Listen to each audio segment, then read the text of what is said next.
Good morning and welcome. My name is Spencer Kelly, and I'm your co-host for today and co-founder of Regatta Capital Group, joined here with fellow co-founder Russell Moberg. And good afternoon to our clients joining us from the East Coast. Fun fact, Regatta Capital Group has clients in 40 states and 7 countries. We manage just about 1.6 billion for our clients. And a big thank you to each of you for taking time out of your day to join us. We know how precious time is, and it means a lot that you're spending a bit of it with us today on this Friday. We have a packed agenda that will take 3 hours.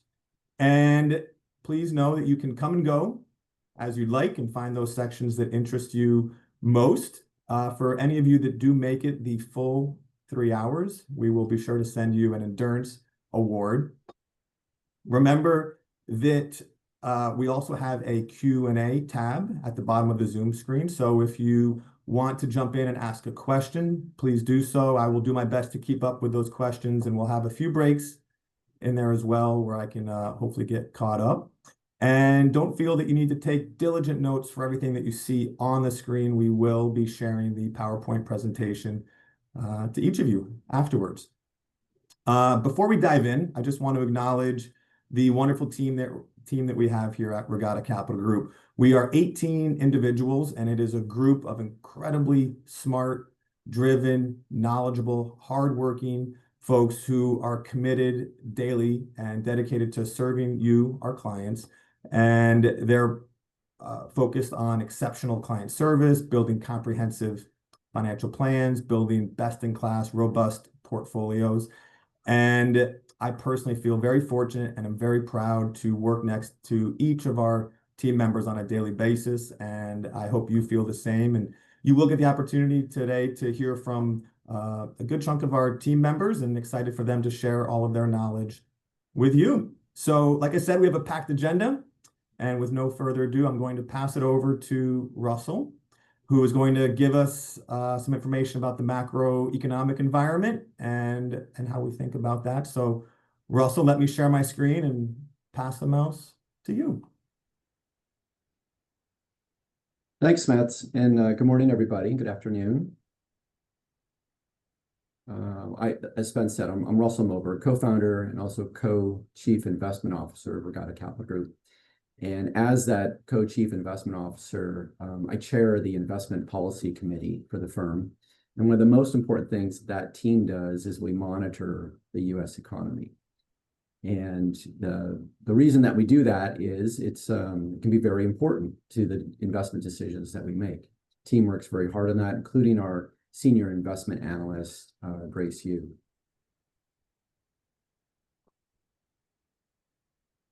Get past our legal notice and we can get going. We're going to go pretty zippy. This will be about a 10-minute section, and if you got some Q&A, we'll add that at the end of the 3 sessions that we do up front here.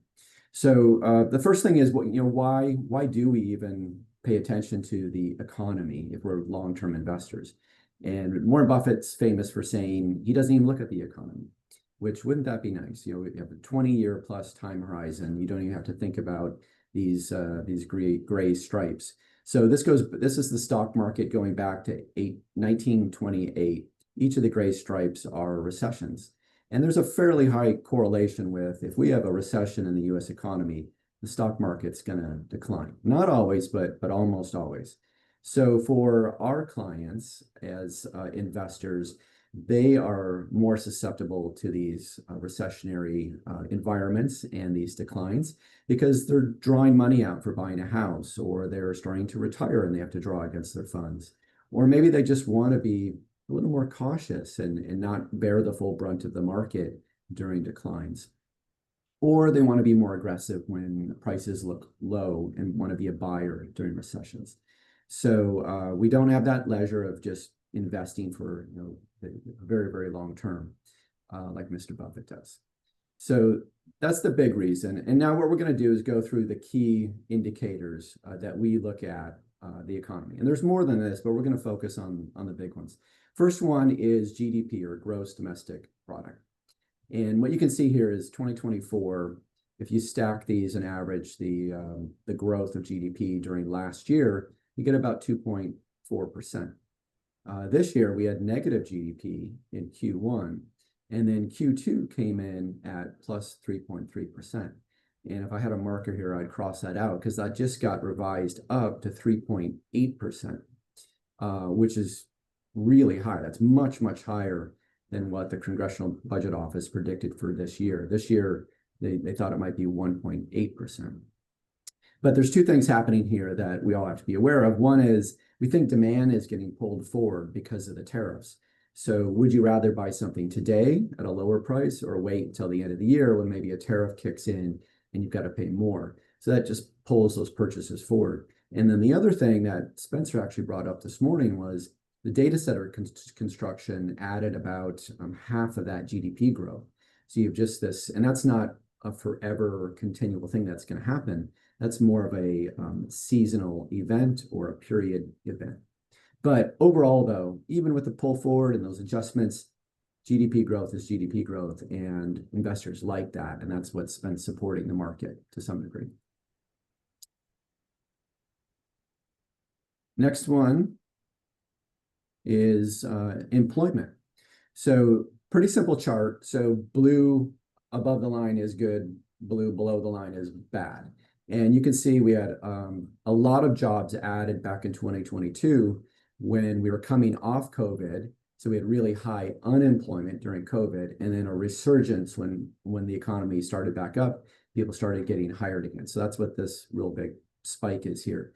But you can see generally it has declined. So it's the number of jobs added. And you can see in 2025, it is materially lower. We actually had a negative one here, and then it's starting to go up a little bit, but it's still pretty low. This was the last reading, and it was lower than expected. And that's the primary reason that the Fed cut interest rates last week, because job growth was pretty weak, and they want to start trying to get ahead of that. Next one is inflation. So I'll walk you through this quickly. All items, so core, or all items is just broad headline CPI, Consumer Price Index. So that's this line. And then less food and energy is the core inflation. And they quote both of them so you can know like what's everything doing, but they really pay attention to the core inflation. And the reason for that is food and energy can be very volatile. So back during COVID, they went up tremendously. There's a lot of supply chain interruptions and so forth. But the core inflation is more important than the more volatile one. So as we see, those have come down dramatically, but now they're considered sticky. That's the word we keep hearing over and over is sticky. So we're right here around 3.1 and 2.9. So 3.1 for that core inflation. Now keep in mind the Federal Reserve's target is 2%. So we're a long ways above target. It hasn't been going down. So it is a little counterintuitive, like why would they cut interest rates if we're still not at the target rate of inflation? And their hand was really forced when they saw those employment numbers, because they have a dual mandate: keep inflation down, prices steady, 2%, but also full employment. So as jobs started to come down, they are cutting the interest rate in order to stimulate the economy. So, but long term, the growth of the economy is dependent upon not just the stimulation, but actual real productivity. Let's go on to the next one. Well, actually, additionally, I think a lot of confusion around inflation is based on how it's calculated. So very important to remember that almost half of the CPI, or Consumer Price Index, is calculated based on housing. And it's not just the cost of your home, but it's the cost of all the rents that people pay. Right now, if you're renewing your lease or your rent payment on your apartment, those are staying pretty flat. They haven't gone up much this year at all.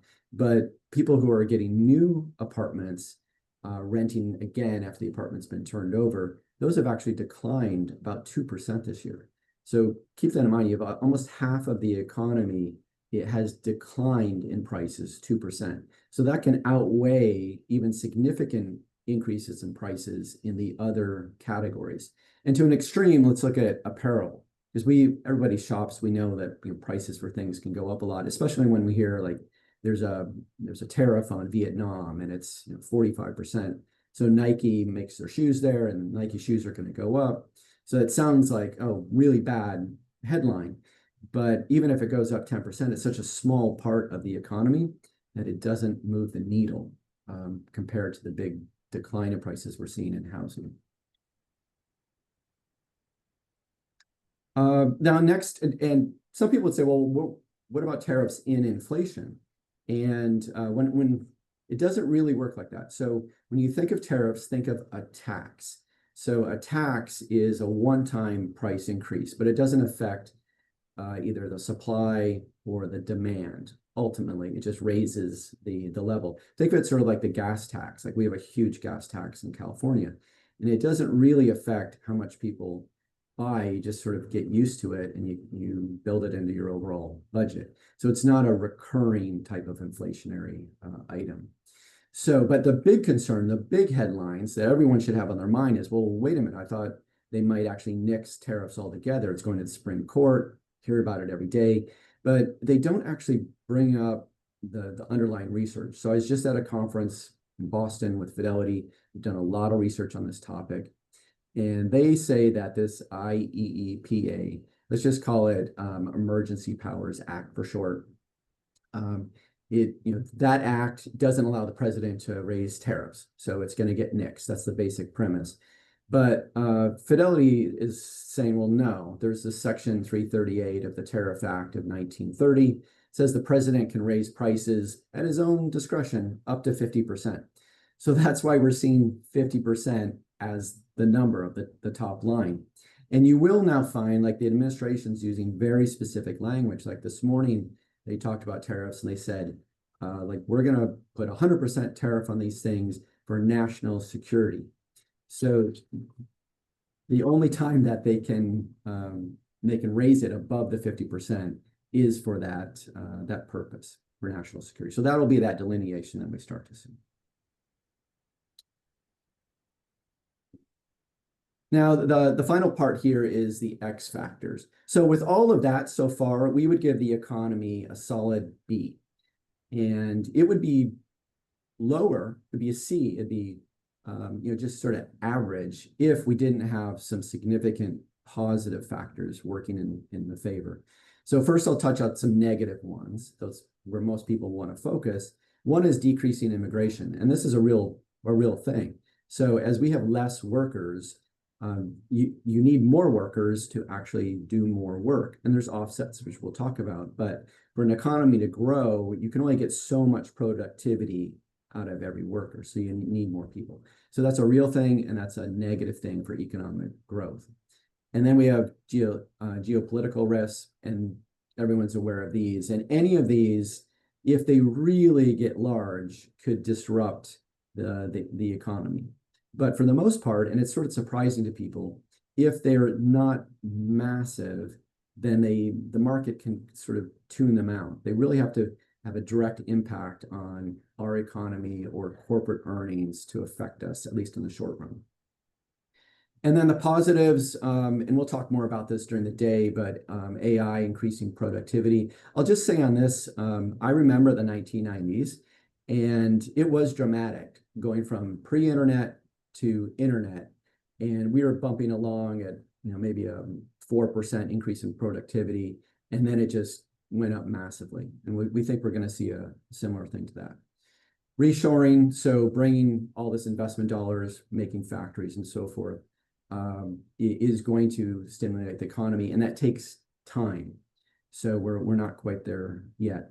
And then deregulation is often just like the last thing on the list, like it is here. But it's actually very, very significant for this overall picture, at least in the short run. So this can be things like making energy more efficient to bring to market. So reduces prices across everything, reduces inflation, reduces costs for businesses. But then other industries, people don't really think through. And like this morning is a pretty good example, not exactly, but it was announced that Boeing can now make, instead of 38 planes a month, the 737, they can do 42 planes. And that's regulated by the FAA. So those types of things will start to ripple through many, many different industries, from finance and construction, healthcare, looking at how do we relieve some of the red tape in order to stimulate business development. Spence, I think Thank you, Russell. I've used my time. Any quick questions on that before we go to the next one?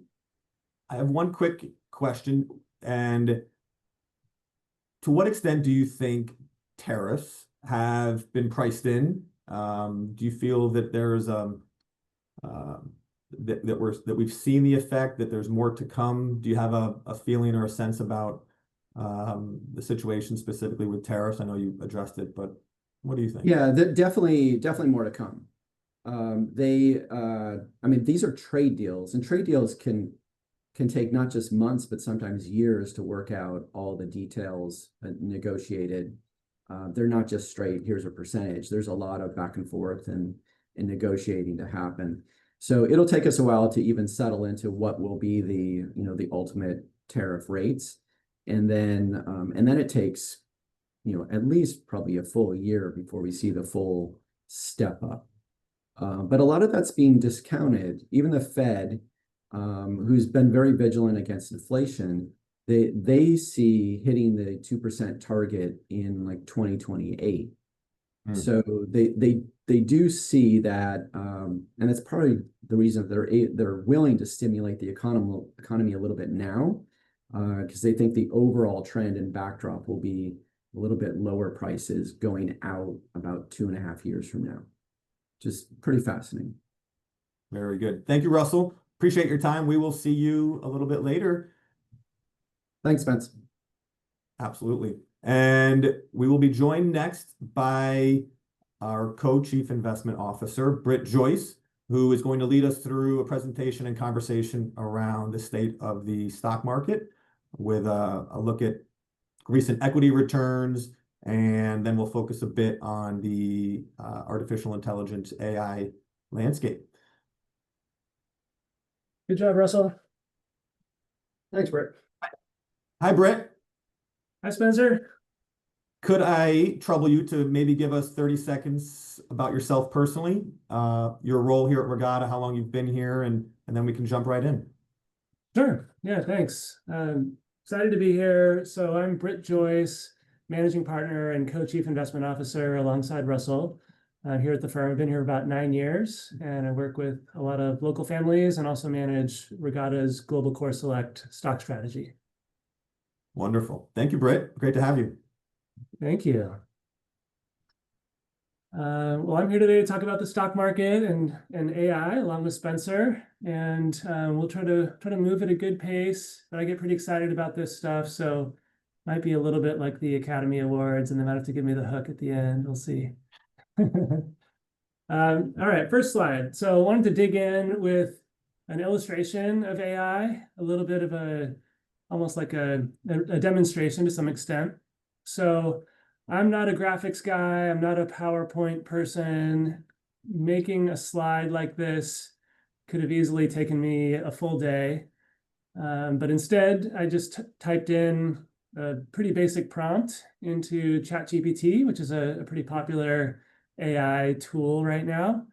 And I had it make me a slide about artificial intelligence. And I told it I want like a human head, human skull with some cool fog coming out of it. And here's what it came up with. It took me about 3 minutes. And I think it came out looking beautiful, but it's also definitely a reminder of the problems with AI. So the closer you look at this slide, the more you realize that it's not perfect. It looks very professional on first glance, but if we take a look at this little section here, if you can see that little number at the top of the graph, it says roughly $1.8 instead of $1.8. And that's talking about trillions, of course. It says trillion right here, But here it says something that's hard to read. It's something kind of like trillitos, which is not a number I've ever heard of before. So, and then there's also a data source down at the bottom right that I think is also fictional. So I make this slide, but I don't take any of the contents of it seriously, and I encourage you not to.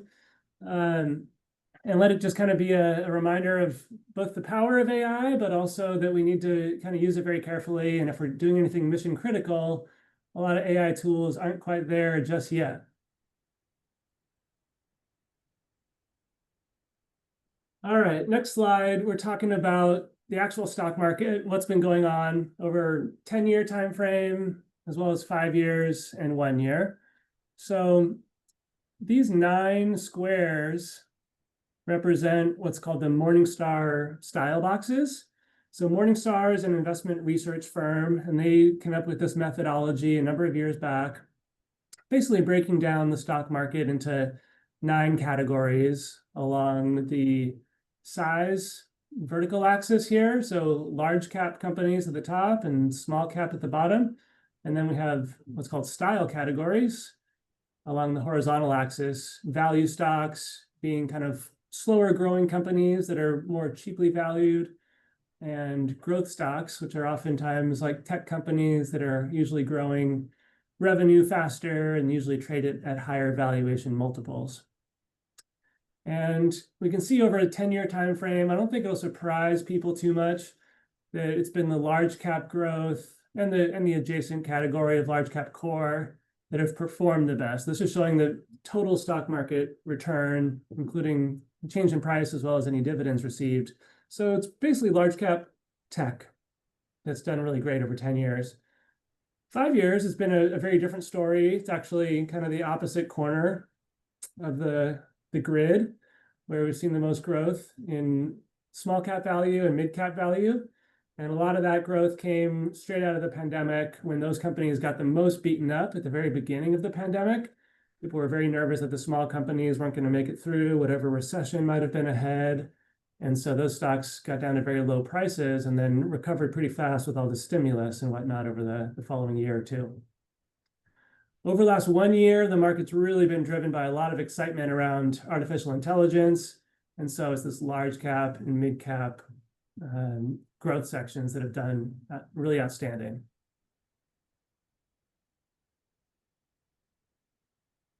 And then taking a look at individual stocks, and I know there's a lot of info on this page, but I'll walk you through it. So this is a tool I use. I look at this every day, really, to kind of get a pulse of what's going on in the market. And what we're looking at here is every company in the S&P 500 is on this page.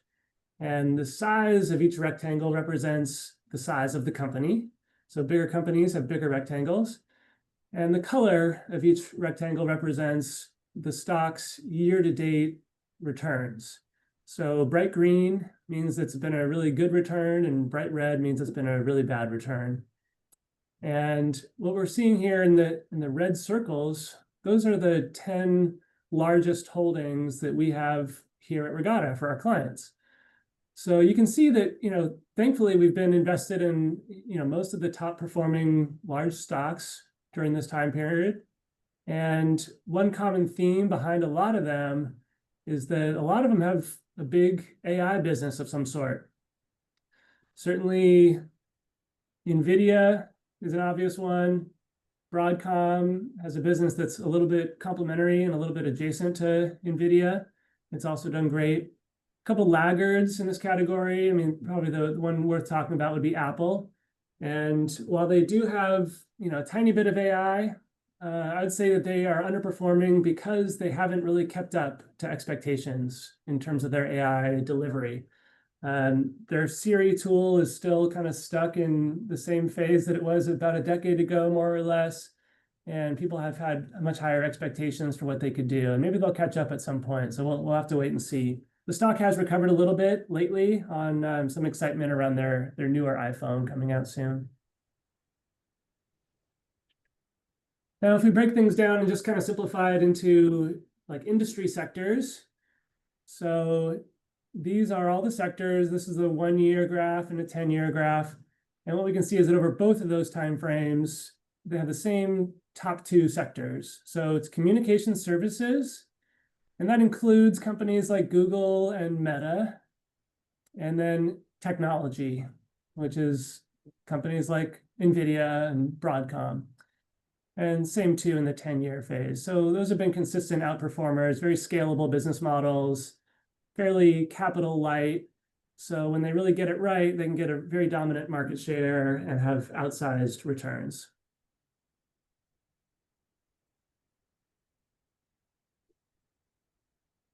Brett, I wanted to jump in on this slide and talk a little bit more specifically about AI. And I wanted to start by repeating a statistic that Russell shared at the front end of our presentation, which is that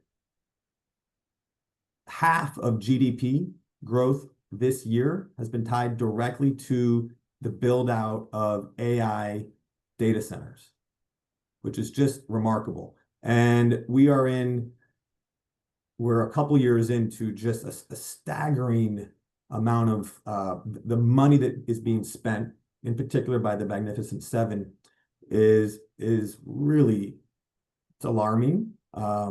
It's impressive, but we are certainly right in the middle of an incredible AI boom. I'm also hearing that up to 70% of venture capital investments are going to AI-related businesses. Certainly a significant portion, which you addressed already, of equity returns have come from AI, and it's really it's exciting, it's alarming. How do you sort through all this information as our co-chief investment officer? Where do you strike that balance between the excitement and is there also concern that you have around valuations? How do you wrap your head around what's happening with AI? Yeah, so I do think there's reason to be concerned about valuations in certain categories. So I kind of break the universe of stocks down into three basic categories when it comes to AI. And they're laid out at the bottom of the slide here. So the first is the AI providers, and I'm just using kind of layman's terms here, nothing too technical. So AI providers are the companies that actually they're delivering AI tools, they're actually running the compute themselves. So this is companies like OpenAI, which is one behind ChatGPT. Anthropic is behind Claude, Microsoft, Google, Meta. And then the next category down, which is the suppliers to AI providers. So these are companies that those first AI providers are actually buying things from. And so that's oftentimes hardware companies like NVIDIA, Broadcom, also the data center developers. So like you mentioned, the build out of data centers has been huge, and there's companies that are really capitalizing on that. And then power utilities as well. So we've seen utilities, the stocks have rallied over the last year or two on anticipation of really high needs for electricity to keep all this equipment cool and keep it running. And then kind of the third derivative, I would say, is the users of AI. And this really could include basically all large companies. Everyone's using AI at some point right now. And I think the companies that are best at that will rise to the top. And I'd also say that I think the opportunity for big growth in investments looking forward, I think a lot of it is going to be kind of in these lower two categories. And especially the third one. I think the first two are a little bit more picked over, where a lot of analysts and do-it-yourself investors have been looking at that as a growth area for stocks. And I think where we're going to see some kind of big surprises to the upside could be in the companies that are just fantastic at adopting AI and using it to make their cost structure a lot leaner or their service offering a lot stronger. Absolutely. Next up, taking a look at the stock market broadly, the S&P 500, and getting a sense of, where do we stand today and how does this compare to, let's say, the internet boom of the late 90s? And I think if we think about the technology behind both of those, they're both massive revolutions, absolutely changing the way things are going to be done forever. And what we saw in the late 90s, which is the graph on the left side. I apologize if this font is too small for anyone. So this graph is a 10-year graph, just like the one on the right. They're both tracking the same stock index, both have a 10-year time frame. But the one on the left starts right before the dot-com boom began, and the one on the right starts before the AI boom began. And what we saw during the dot-com boom is that stocks raced up in dramatic fashion, got up to about 225% above where they started. But then we had a crash, the dot-com bubble popped, and had a little bit of a rally during that 10-year phase as well, off the bottom. So it finished the decade up about 137%, which if you compound that works out to about a 10% compounded annual return, which is actually right in line with the long-term average return of the stock market over the last century or so. Now, fast forward to more recent times, and what we see is that during this time frame, stocks have also gone through a major boom. They're now up about 235%, at least as of a few days ago when this chart was collected. And so a little teeny bit above kind of the highs of the late 90s. And we are sitting at all-time highs, basically, in the stock market right now. So we haven't had a downturn, a dramatic downturn. And I think that this graph is a little bit worrisome. However, I think that there's Brett, I was going to say, you're making me nervous here. Right. Where are the direct correlations and how are these two scenarios different? Yeah, thanks for asking. So I think the power of AI to revolutionize more businesses in a bigger way and reduce cost structures for a lot of businesses, I think it is going to be bigger than the internet. And when you think about, pre-internet, there was no email. People couldn't do online research for anything. They couldn't do shopping online, et cetera. And once those things came around, it creates, some degree of productivity boom. Companies are able to achieve more, develop more widgets per day on the same cost structure than they used to. And with AI, what's being priced into the market, and what I think is probably true, is that we're going to have an even bigger productivity boom coming of it than we did out of the internet. So that's definitely, being priced in here. Is there still room to grow? I think there is, but I think the easy money is behind us, and it's time to be, extra picky with which stocks we own, which investments we have, and thinking about risk tolerance of each investor. And then lastly, this last graph, I think, gives us, even higher degree of confidence that stocks are still a great thing to have, despite, having a great decade behind us. So this graph looks at very long time horizon, basically goes back to the beginning of good, clean data about stock prices. So it goes back to about 1926, and it's like a 90-year chart. So you can think of it as kind of like a full lifetime. And what this shows is what a $1 investment would have grown to over that lifetime. And so we can see towards the bottom, the gray area just represents inflation.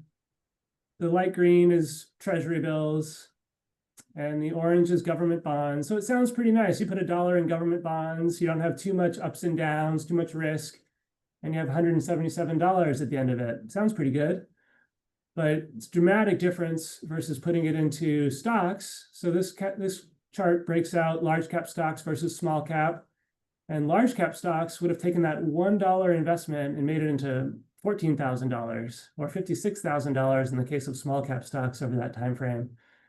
And the other thing I'll point out is that while there are jagged ups and downs, and there are times when investing in stocks is a painful thing, and anybody with a shorter time horizon, needs to keep that into account. But over long periods of time, the growth is a pretty straight line in the grand scheme of things, and the compounding returns over time are dramatic. So we do think stocks have a place in most long-term portfolios, and we're going to be very picky about what we own looking forward. Wonderful. Thank you, Spencer. Thank you, Britt.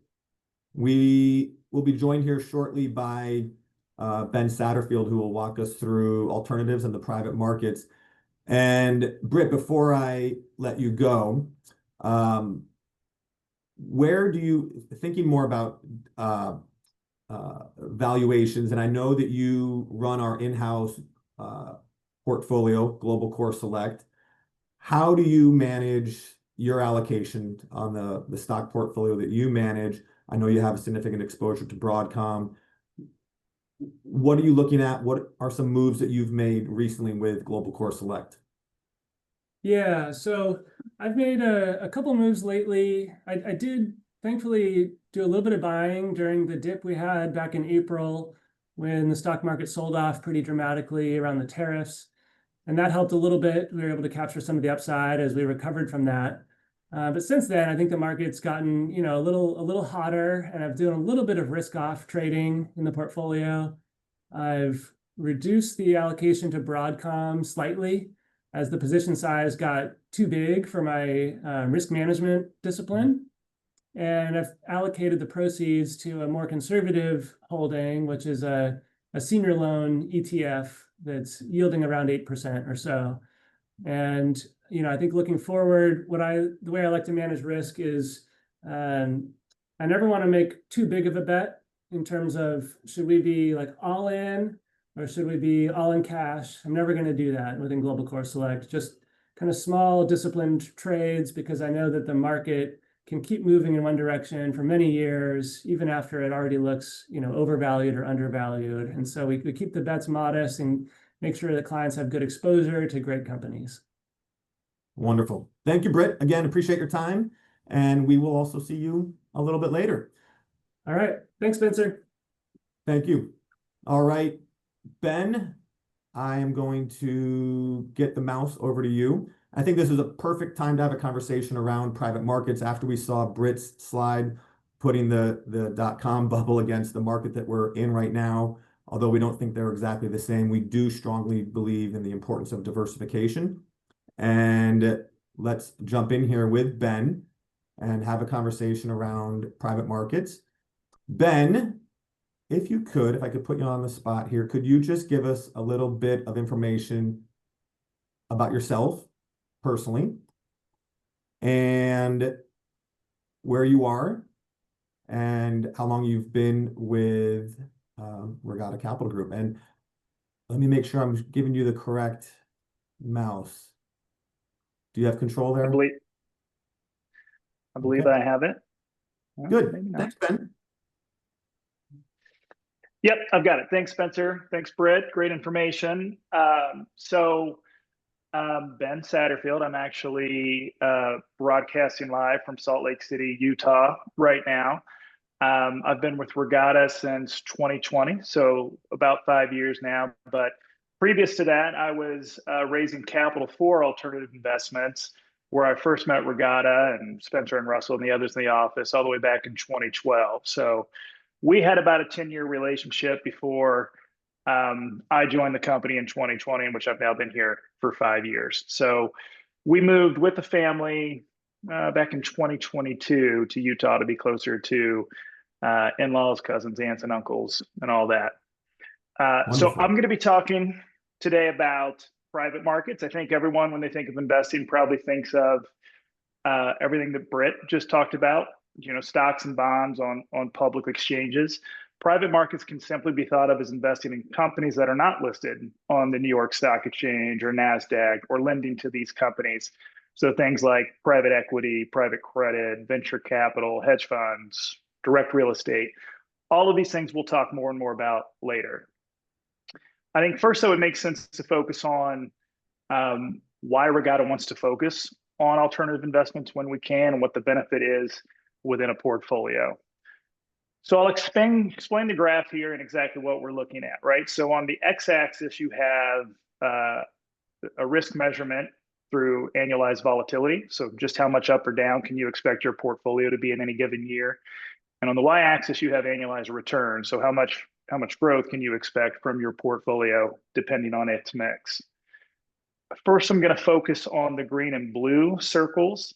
You can think of these as just equities and bonds. The first one being 80% equities, 20% bonds, or growth style portfolio. The next one being 60% equities, 40% bonds, a more balanced portfolio. And then finally, a more conservative portfolio with 60% bonds and only 40% equities. So when we look at the growth portfolio, you can see it's expected to return about 8% a year, but with 13.3% of volatility. It could be up or down that much in any given year. The more balanced portfolio, lesser return of 7.2, but less volatility of 9.9%. And then the conservative portfolio, 6.3 annualized return with 6.8% volatility. As you would expect, as you add more equities to the portfolio, you have a higher expected return, but you will experience more volatility in that portfolio. So I want to show and talk about what happens when we start adding alternatives into the fold. So in the growth-focused portfolio, we're going to take 20% from the equities, maintain the 20% in bonds, and plug in 20% of alternatives. What you'll see is your return actually jumps from 8% up to 8.4, but your volatility goes from 13.3 down to 10.8. So by diversifying with alternatives, we were actually able to increase returns, but shave off about 20% of the volatility from the portfolio.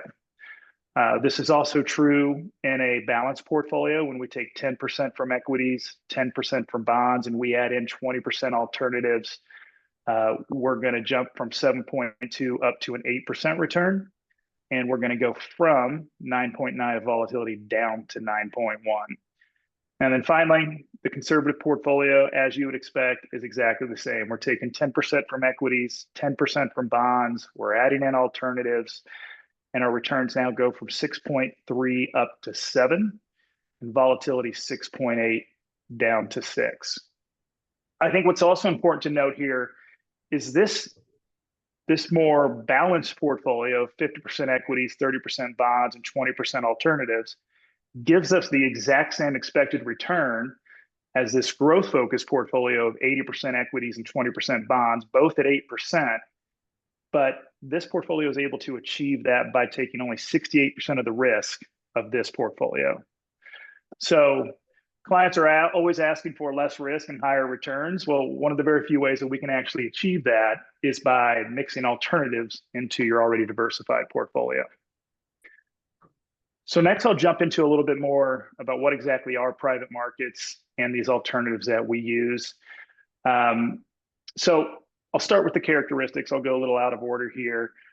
As I mentioned before, when you're investing in private markets, you're getting direct ownerships of companies, or you're lending directly to companies. You're not buying them on the exchanges. You're buying them directly. Some of the best and brightest managers that are out there operate only in the private markets, and we want to be able to have access to that. They will require longer time horizons. You can typically expect to be invested in a private investment anywhere from 5 to 10 years, and you have less liquidity, right? Your public stocks are listed on the New York Stock Exchange. You can buy and sell those daily, whereas a private investment, you may not have liquidity for a year, 5 years, 10 years before you have the opportunity to get your money out of there. So there's a bigger commitment, but there's a greater reward. The opportunity is large here. Right now, the private market is estimated to be valued at about $14 trillion. That is expected to double by 2030 up to $30 trillion in estimated value. More than 85% of companies that are out there today with a valuation over 100 million are only listed on the private markets. It's the only way to get access there. And this market is relative to the public markets actually becoming larger. So today there's about 4,500 public companies. Back in 1996, there were almost twice as many with more than 8,000. So companies are staying private longer. If you want access to those companies, you have to go to the private markets to get it. It's historically been difficult for retail investors to do that, right? You've only seen large institutional investors who can pay the very large minimums to invest there have access. So when you think of large college endowments like Yale's endowment fund, Harvard's endowment fund, or large pension plans like CalPERS or CalSTRS, huge family offices, they've been allocating anywhere from 20 to 40% of their assets to private markets for a very long time. where your average retail investor is only allocating less than 5%. The good news is that there's more opportunity today. So through innovation of different investment vehicles, we now have the opportunity as retail investors to get access to the private markets. And many times we're investing right alongside these large institutional investors that are there. The benefits we just discussed on the slide, you get enhanced return potential when compared to the public markets, a lot of times more consistent returns, greater portfolio diversification. You get income generation that can be greater than bonds with inflation protection. And then you get access to transformational growth opportunities. So Britt just talked about AI. You can find a lot of that still in the private markets. You think healthcare, technology, these sorts of things that we want to get access to before they become larger and public companies. So the most common types of investments that we're utilizing here at Regatta to get access on the private side would be first private equity. This is just a direct ownership stake in companies. Oftentimes here, the managers that are operating these private equity funds have a more active ownership. They're not just passively buying a stock and holding it on an exchange. They might be on the board and helping to navigate the company through their growth. There's greater growth potential with private equities when compared to public stocks. They often are more consistent through periods of crisis when the markets publicly might be going up and down. Private equity tends to be more consistent. Private credit is a big area that we're focusing on. You've seen a lot of regulation on banks over the last 10 plus years, and that means that banks are actually lending less to companies, and companies still have a need for that money. So there's been a lot of private credit companies spring up to fill that void, right? So they're lending directly to companies. They can oftentimes provide us higher yields than your typical bonds can provide. These a lot of times have floating rate structures, which allow them to keep pace with inflation. So they can adjust their rates as inflation increases. Direct real estate is exactly what it sounds like. We're owning real estate directly, oftentimes through a limited partnership type structure. Think multifamily, industrial, self-storage, even farmland property we have on this side of things. Here you get to take advantage of all the things that are great about owning real estate, the tax advantages, the rental income, growth appreciation, all things that can be taken advantage of as a direct investor. And again, these are actively managed by the companies we're investing with. And you're going to hear more about this later. Venture capital, this is a great place to get access to some of the biggest growth opportunities out there in the market. So you're getting startup or early stage companies.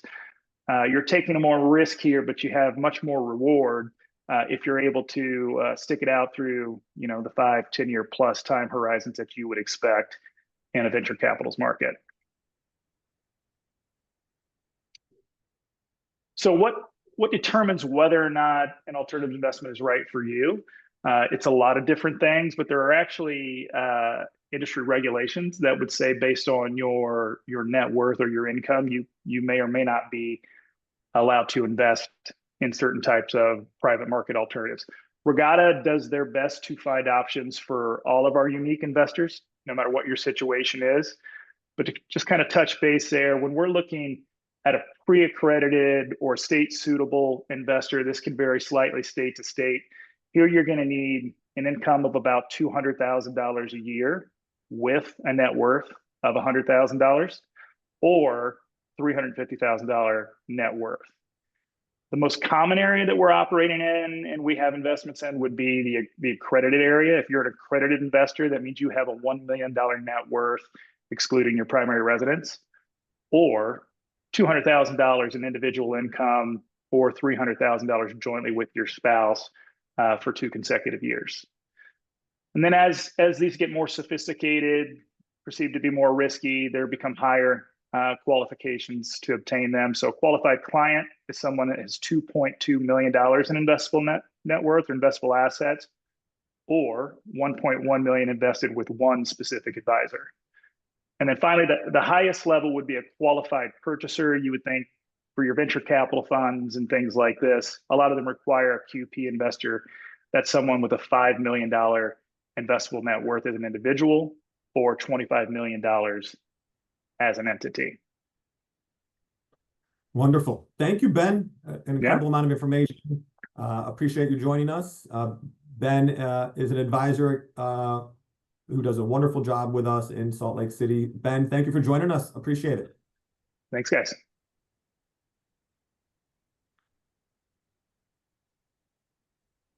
And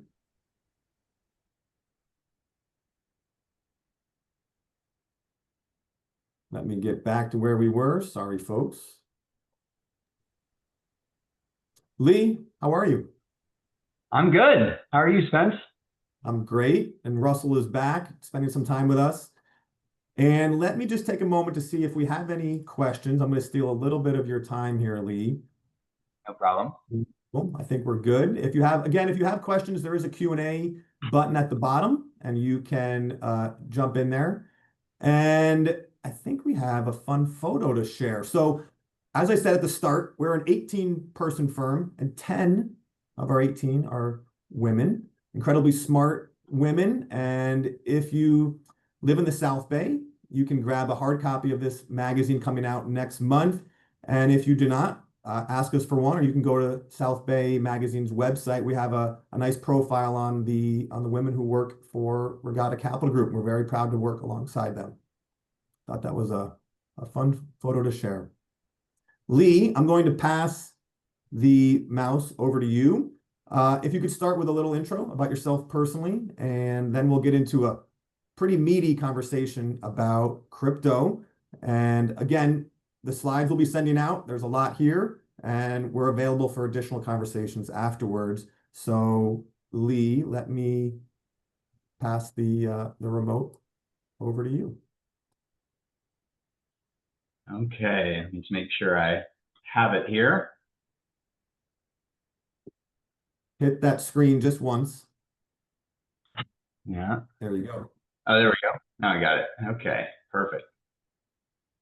Okay, my name's Lee Clay, and I am about to be celebrating my 7th anniversary at Regatta. I started in October of 2018. My specialty at Regatta is ESG and impact investing. And today I'm going to talk a little bit about digital assets and cryptocurrencies. Like Ben was flying in from Salt Lake City, I'm actually just outside of New York City in New Jersey. We moved here in 2022 as well to be closer to my wife's family and give our kids a little bit of a different adolescence than LA provides. But still spending a lot of time back in LA, and looking forward to hopefully having another chapter in LA down the road here. Diving into crypto. So what we're going to cover today is a little bit about Bitcoin fundamentals, historical and recent performance. We'll talk a little bit about altcoins. We'll get into stable coins, which some people like to think of as a digital dollar.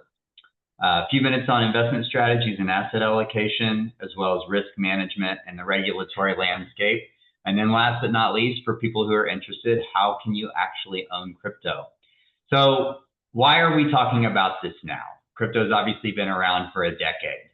Prior to this year, the SEC made it very difficult for advisors like us to proactively recommend digital assets.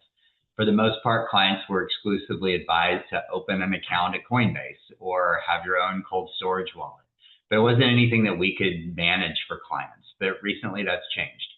So now that Fidelity has the custodial capability to hold select coins in ETFs, we have a way to channel client interest and manage funds for people in the space. We can transfer assets in from outside accounts like Coinbase for people who want to keep all their digital assets under one roof. Or if you're just starting out, we can open up a digital assets account for you at Fidelity, where we can actually buy select coins such as Bitcoin and Ethereum and Litecoin, as well as a handful of different ETFs. Now, just to be clear, we're not recommending that all clients include digital assets in their portfolio, but for people who want them, we can help.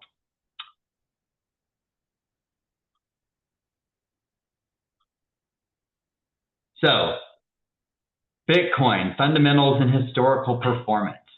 Bitcoin was first created in 2009. One of the things that people like about Bitcoin is that it has a finite number of coins available. Currently, there are about 19 million Bitcoins that have been mined out of a total of 21 million mineable coins. The thing that's good about that is, like gold, it's a finite amount and it can't be diluted, unlike currencies, which can just be, you can print more dollars, you can create more euros, governments have control over the money supply. So that is one reason why a lot of people gravitate towards cryptocurrencies. Cryptocurrencies are decentralized and they are stored on technologies called blockchains, which I'm sure you've all heard of at this point. Currently, one Bitcoin is valued at about $110,000 given any day, because it does move around quite a bit, with a current market capitalization of roughly 2.3 trillion. So if we look at this chart, going back to the beginning of Bitcoin in 2009, you can see that it's had a pretty astronomical appreciation. It's gone from under 30 cents in 2010 to now over $100,000 per coin. There's a famous story circulating around that is true that happened back in 2010 about a Florida-based software developer who bought 2 Papa John's pizzas with $41 worth of Bitcoin, just to prove that Bitcoin was a fungible security or a fungible element that could be traded. That was about 10,000 Bitcoins at the time. Those 10,000 Bitcoins today would be worth over $1 billion. So needless to say, definitely the world's 2 most expensive pizzas. So a lot of people say, well, what is this, like mining? What does that mean? How are Bitcoins created? So this is a chart about the Bitcoin halving process. So when coins are created, like I said, they're created through the process of what we call mining. And what that is that when a transaction takes place within the crypto kind of ecosphere, all of that information is encrypted and then stored on a digital block. So miners are essentially centers that have very powerful, very fast, giant computer systems that basically race each other to solve these cryptographic puzzles. And once they solve that puzzle, whoever can solve it first is essentially verifying the transaction history. And then that verified block goes on the blockchain. And for their work, the miner is paid in Bitcoin. So every time 210,000 blocks are added to the blockchain, we have this thing called a halving. And based on the amount of time it takes to mine each block, these halving events happen about every 4 years. So if you look at the chart here, you can see these kind of vertical green lines. Those represent the halving events, which took place in, first one was around 2013, and then 2016, 2020. The last one was just in 2024. And kind of pretty reliably in the 12 to 18 months after each halving, there's a price spike in Bitcoin. So where are we today? We are roughly right around the point where we would expect to see another kind of like price spike. That's not to say that we are at the top. We may have further to go, but it's certainly just something to take into consideration, and I guess proceed eyes wide open if you're interested in going into the space. The next halving that's predicted is to come in 2028, and we will keep seeing these halving events until all 21 million Bitcoins have been mined, which I think experts are predicting is around the year 2142. So still quite a bit of ways to go. And Lee, if I can jump in here. So the halving would be in 2028, but per the chart, I'm seeing that drop in the value historically has happened around that 18-month mark after the most recent halving, which would put us into 2026. Correct. If this chart were to follow the historical path. Okay. Okay, so Bitcoin is kind of the grandfather of this space, but in its wake, there have been a number of other currencies that are either referred to as altcoins or in some cases meme coins. We're going to focus on the altcoins for now, but these are essentially kind of the little brothers and sisters to Bitcoin. You've probably heard of a lot of these: Ethereum, Solana, Litecoin, Cardano, and Ripple. They all have different kind of assets to them or benefits to them. Ethereum is kind of referred to as the digital oil compared to Bitcoin's digital gold. It was designed for smart contracts and NFTs. Solana is exceptionally fast and has ultra low transaction costs. Litecoin is good for small value transactions. Cardano is the greenest of the bunch. It's very environmentally and socially conscious. It has very low energy needs, and is actually developed with the idea of being able to bank people who have previously been unbanked in undeveloped countries or in developing countries. Ripple has a lot of business applications and a lot of current real world utility. It's already being used by traditional banks such as Bank of America.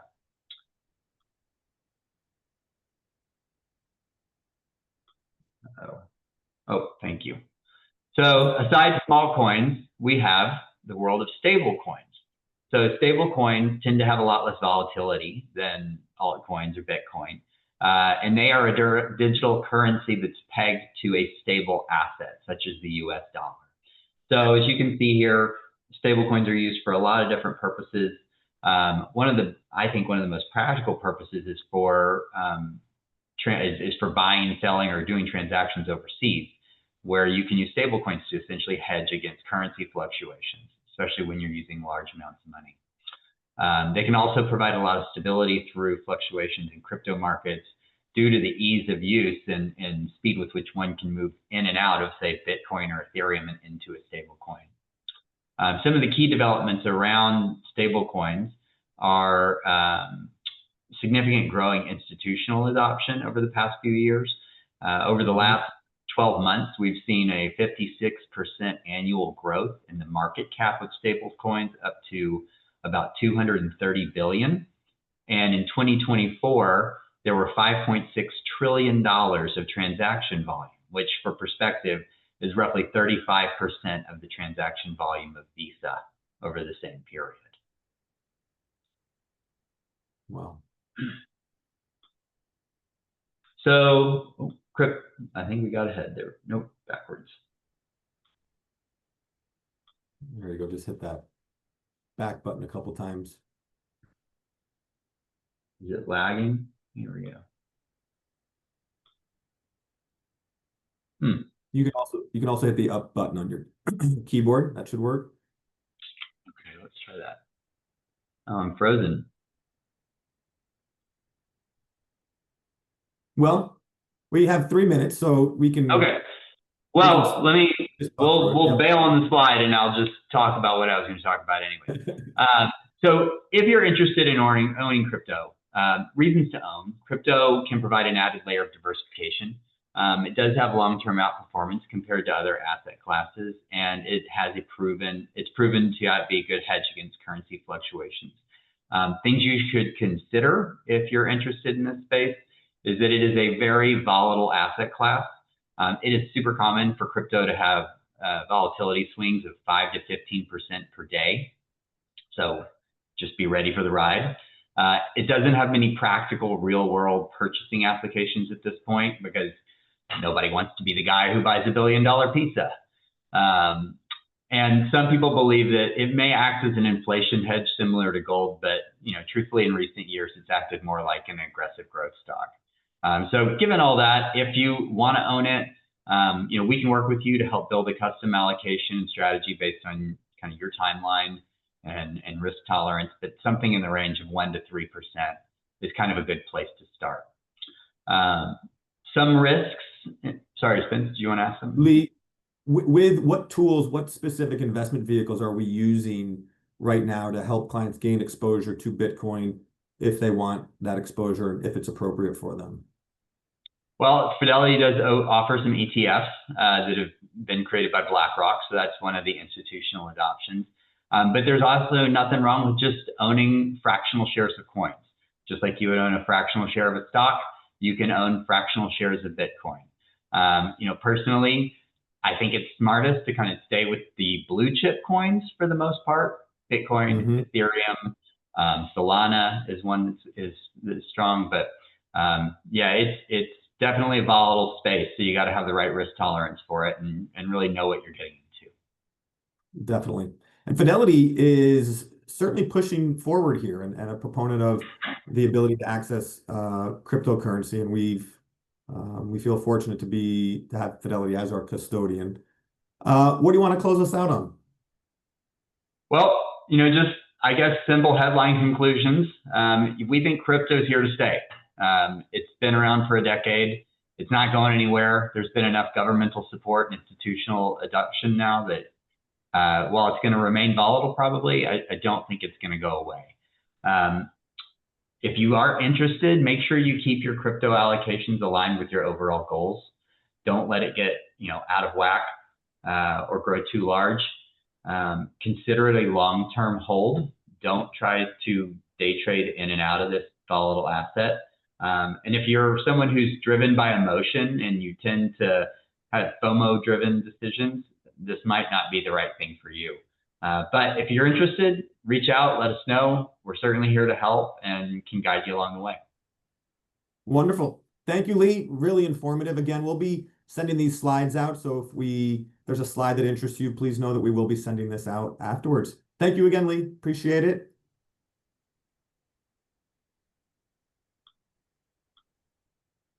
And I think a lot of those principles that Lee just outlined there also overlap with how much exposure someone should have to venture. And we're excited to be joined right now by one of our managing partners, Nick Ozer, and Brandon Ulster, who I'll let Nick introduce Brandon. But Nick, if you could, it's our first time seeing you today. It's great to have you here. If you could give everybody just a quick intro about yourself personally, and I will pass the remote over to you. Great to have you both here. Thanks, Spence. Good to see everybody today. Appreciate you all making it and learning a thing or two. Like Spence said, I'm one of 4 managing partners at the firm. You've already seen Spence, Russ, and Britt today. Been with Regatta for over 10 years now. Local Manhattan Beach resident, grew up here right next to our HQ. And so, yeah, it's been really fun. I wear many hats at the firm, financial advisor being one of them, but also playing a big role in the venture space and retirement planning space next, which will be my next subject as a little foreshadow. But yeah, really excited for everybody here to meet Brandon and really kind of see his face. I know a lot of you probably have heard about our relationship with Sling Ventures and Brandon. And so yeah, we really want to dive into the venture space, tell everybody why we're so excited about it, and add a little context to where Regatta's been and our evolution into this space. But yeah, why don't we start with Brandon? Why don't you give a little intro on yourself, a little background, and tell everybody where you're at in the country and yeah, what you've been up to. Thank you, Nick, for the introduction. Thank you, Spencer, Nick, and team for having me here. Great to meet all of you and excited to introduce myself. As Nick mentioned, I'm sure some of you have heard about Sling Ventures and myself over the last year or two. We've been partnered together now on coming up on 2 years in the next month or two. And so really excited to be speaking with you all today. I think just to briefly introduce myself, obviously I'm Brandon. We've had a relationship, myself and the Regatta team, really for the better part of the last 5 years. First meeting while I was investing from my prior firm, a group called Palm Tree Crew Investments, and was fortunate to build a relationship with Nick and Spencer and the whole team as we were co-investing in deals and looking at a lot more together. Very fortuitously, ended up partnering together coming up on 2 years ago, and creating what became this joint partnership on a new venture fund. And so hopefully that's a bit of helpful context for you guys. To add a little bit of color, I've spent the majority of my career in the consumer space, both consumer brands and consumer technology, starting out as an investment banker at companies like Deutsche Bank and Jefferies, before ultimately finding myself in the investing world about 6 years ago. And so I'll pause there and hand it back to Nick, but hopefully that adds a little bit of context on myself and the nature of our relationship here. Yeah, Brandon, I'm curious. You obviously have this great investment banking background, and now we're in this new emerging space in venture capital. Is there any principles that carried over from that background into the venture space that applied as you underwrite deals, as you talk to founders, that you think are important to share? Absolutely. I think, when we first met, Nick, it was 2021, I believe, which, as most of you know, that was a time that private market valuations were incredibly high, multiples were incredibly high, and we saw a lot of companies raising when money came easy. And I think right now you're seeing that manifest itself in the world of AI, in some ways in the world of crypto, and all very similar to what we saw 25 years ago with the dot-com bubble. And so, as I mentioned, my background is really within the consumer product and consumer technology space. I think, as a rule of thumb, we consider ourselves investors first, venture capitalists second. And what I mean by that is we take a very fundamental approach to underwriting businesses, taking a fine comb to income statements and other financial statements, and really digging deep on the fundamentals of a business, before deciding whether or not a company is suitable for our portfolio. I think, zooming out, looking at the broader technology, and especially within the world of AI, there are companies raising at valuations that are at very high multiples that, ultimately are not necessarily very comfortable for us to underwrite as investors. And so I believe, and I think, all of us really believe that the best way to generate alpha in venture capital is to invest in the space that we know best. And, that has really proven to be the world of consumer products and consumer technology. So I'll pause there. Hopefully that helps answer your question there, Nick, but happy to elaborate on any subject. Definitely. And maybe just one more level deeper. I'm sure everybody's picked up on this, consumer-facing theme that you keep mentioning. Is there any specific examples that maybe you could reference in your past career at Palm Tree Crew? Anything that you were in early that people might, recognize a product that they could maybe pick up at the grocery store or anything like that? Absolutely. So one company was called, or is called, Poppy Soda. Was fortunate to be in one of the very early rounds of that business. They were acquired in March or April of this year, actually, by PepsiCo for about $2 billion. Another company is called Whatnot, in the live shopping commerce space. They've last been valued at around $5 billion. And another one is Underdog Fantasy, also recently minted as a unicorn. And then, of course, can't leave out Fly by Jing, which is one we're super excited about that we actually co-invested in, me and my prior firm, and with the Regatta team here. Perfect. Thanks, Brandon. Let's see. Let me flip to the next slide here. And just a click on the screen should do it, Nick. There we go. There we go. So yeah, I think just to kind of high level remind everybody, this Regatta and Regatta Capital Group and Sling Ventures partnership's been really great. And so using Brandon's background and our background in venture capital, he's helped us kind of figure out what's left to do with Fund One, and it helped us stay in great contact with our founders, make decisions on follow-on capital, and all the like. And we're really excited to dive into more companies, and we'll share a couple of those in a bit in the Regatta Sling Fund as well. And so yeah, it's really been a great partnership for the both of us. And yeah, ultimately, I just want to make sure that I touch on everybody that potentially could be listening, and make sure that I go through an oral history of how did Regatta Capital Group get into venture capital. And so for our really long-term clients, you'll remember that we were interested in Facebook prior to its IPO back in 2012. And so buying private shares of Facebook was really our first venture into the private space of owning a pre-IPO venture capital company. And so we had a lot of success, and that sparked interest in owning other pre-IPO companies such as Epic Games, Airbnb, and some more. And so ultimately, owning some late, more reputable names was really our first endeavor into venture capital. All the while, a lot of you were getting opportunities sent to you. Hey, my friend's investing in this company, or I know the founder of this company. What do you think of that? And ultimately, venture is an incredibly difficult space to diligence because sometimes there's a lack of transparency. It's not always easy to get income statements like Brandon alluded to. And so you really want to do a deep dive and underwrite these companies instead of just blindly writing a check.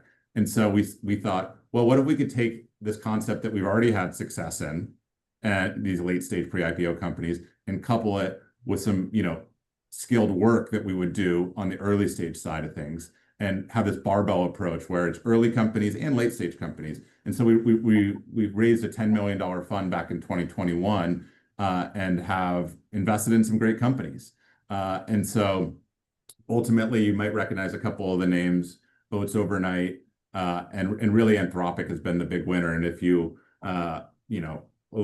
think back to what Britt and Spence were talking about earlier in the AI space, really a lot of the growth in the public markets has come from the AI space. Well, a lot of the growth in the private markets has as well. And Anthropic's had incredible success since we invested. And so we're really happy where we're at with Fund One and some of these investments that we've made. But ultimately, as we refined our skill, as our relationship deepened with Brandon, we thought, well, hey, what if we can really take this deep dive fully into the early stage venture space? And, as Brandon said earlier, that's really what we know and where we think we can drive really great returns. And so, Brandon, why don't you talk maybe about the Regatta Sling Venture Fund's strategy and companies we look for, and then maybe if you want to highlight 2 companies that we're invested in, just to kind of drive that home and give some concrete examples.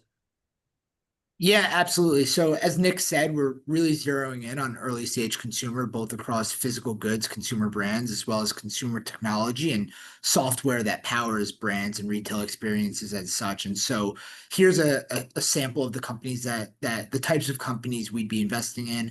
To highlight maybe just a couple of companies or 2 of them here. Jesse and Ben's is actually our largest investment from the fund. They are a frozen French fry brand founded by a pair of co-founders who have spent the last decade making clean label, clean ingredient French fries out of their quick service restaurant in Washington, D.C. It took a global pandemic to lead them to ultimately pivoting into packaging those fries and becoming the first 3 ingredient clean label frozen French fry on shelf. So if some of you are familiar with the other options currently in your local grocery store, you might be familiar with Alexia Foods or Oreita, which typically have 6 to 8 ingredients or more. They have dextrose and preservatives used for coloring and other ingredients, while Jesse and Ben's really just uses avocado oil, potatoes, and sea salt, or beef tallow, potatoes, and sea salt. And it turns out people are really craving natural for you options. And Jesse and Ben's just, being in a space that French fries are the #1 most ordered side dish in the US at restaurants. Turns out a lot of people eat French fries, and people have been really excited by Jesse and Ben's. And so they're now in their 12th month on shelf, or 13th month, and have cleared a $10 million annualized run rate. So we're super excited about that one. We were the first venture fund actually involved in that business. And as I mentioned, that's our largest holding. And then another company to highlight is Buncha in the grocery delivery space. I'm sure many of you are familiar with Instacart or DoorDash. If you've used it, you might know that their delivery fees are very high, and they also have a markup on their products, which are an average 31% markup. And so Buncha essentially is an affordable delivery option that, #1, allows consumers to more affordably purchase their groceries for delivery, while also allowing them to order from multiple retailers, be it Whole Foods, Costco, Target, all in one order. And so really focusing on customer experience. Your groceries come in a fully refrigerated delivery van, and not an Uber driver's car that might also be a 1099 worker. All of Bunch's employees are full-time. And so that's one we're fortunate to be involved with some really great venture funds at the Series A stage. Yeah, I guess maybe one quick update to add on that one, especially for those that are involved in this fund. They've now raised capital from Meijer, the retailer in the Midwest, at a valuation that's approximately 2.5 times higher than our entry point. So some really exciting news that is just hot off the press over the last couple of weeks. But I'll pause there, Nick, and if any other questions or any other companies you want me to point to, let me know. Yeah, perfect. I think for the sake of time, maybe I'll just wrap up by saying, every client should really talk to their financial advisor about whether venture capital makes sense for you. I'll start by saying, to enter this fund, we'll be raising until close in November. You'll need to be what's called a qualified client that Ben alluded to earlier. That means you either have 1.1 million with Regatta, and or a $2.2 million investable net worth. But we're really excited about this. And there certainly is a lot of good things going on under the hood with a lot of these companies that Brandon mentioned. And, potentially if you think that you have enough money in your portfolio in a long-term time horizon that you can, have this money invested for the next decade, we certainly think there's the opportunity to make outsized returns in this investment. And another great thing is it certainly is a nice diversifier as well. It doesn't react exactly like the stock market or the real estate market or the bond market. And so ultimately, it can just be another piece to that diversification puzzle that we think could be a good investment in the end. And one more time, where can folks buy Jesse and Ben's? Yeah, great call out, Spencer. We're nationwide at Whole Foods and Sprouts right now. And we'll be coming live in some other retailers shortly. Wonderful. Thank you, guys. Thanks, Brandon. We appreciate it. Awesome. Thank you guys for having me and look forward to speaking with some of you soon. Take care now. Thank you, Brandon. Appreciate your time. Take care. Bye. Bye. Nick, you're staying with us. Yes, I am. I'm excited about, appreciate it. And we're going to move on to tax and retirement strategies with a specific focus on retirement plans. And one of the things you forgot to mention in your bio is that you're our resident golfer, who I know once we're done today, we'll get back to watching the Ryder Cup and enjoying that this weekend. So appreciate you spending some time with us here today.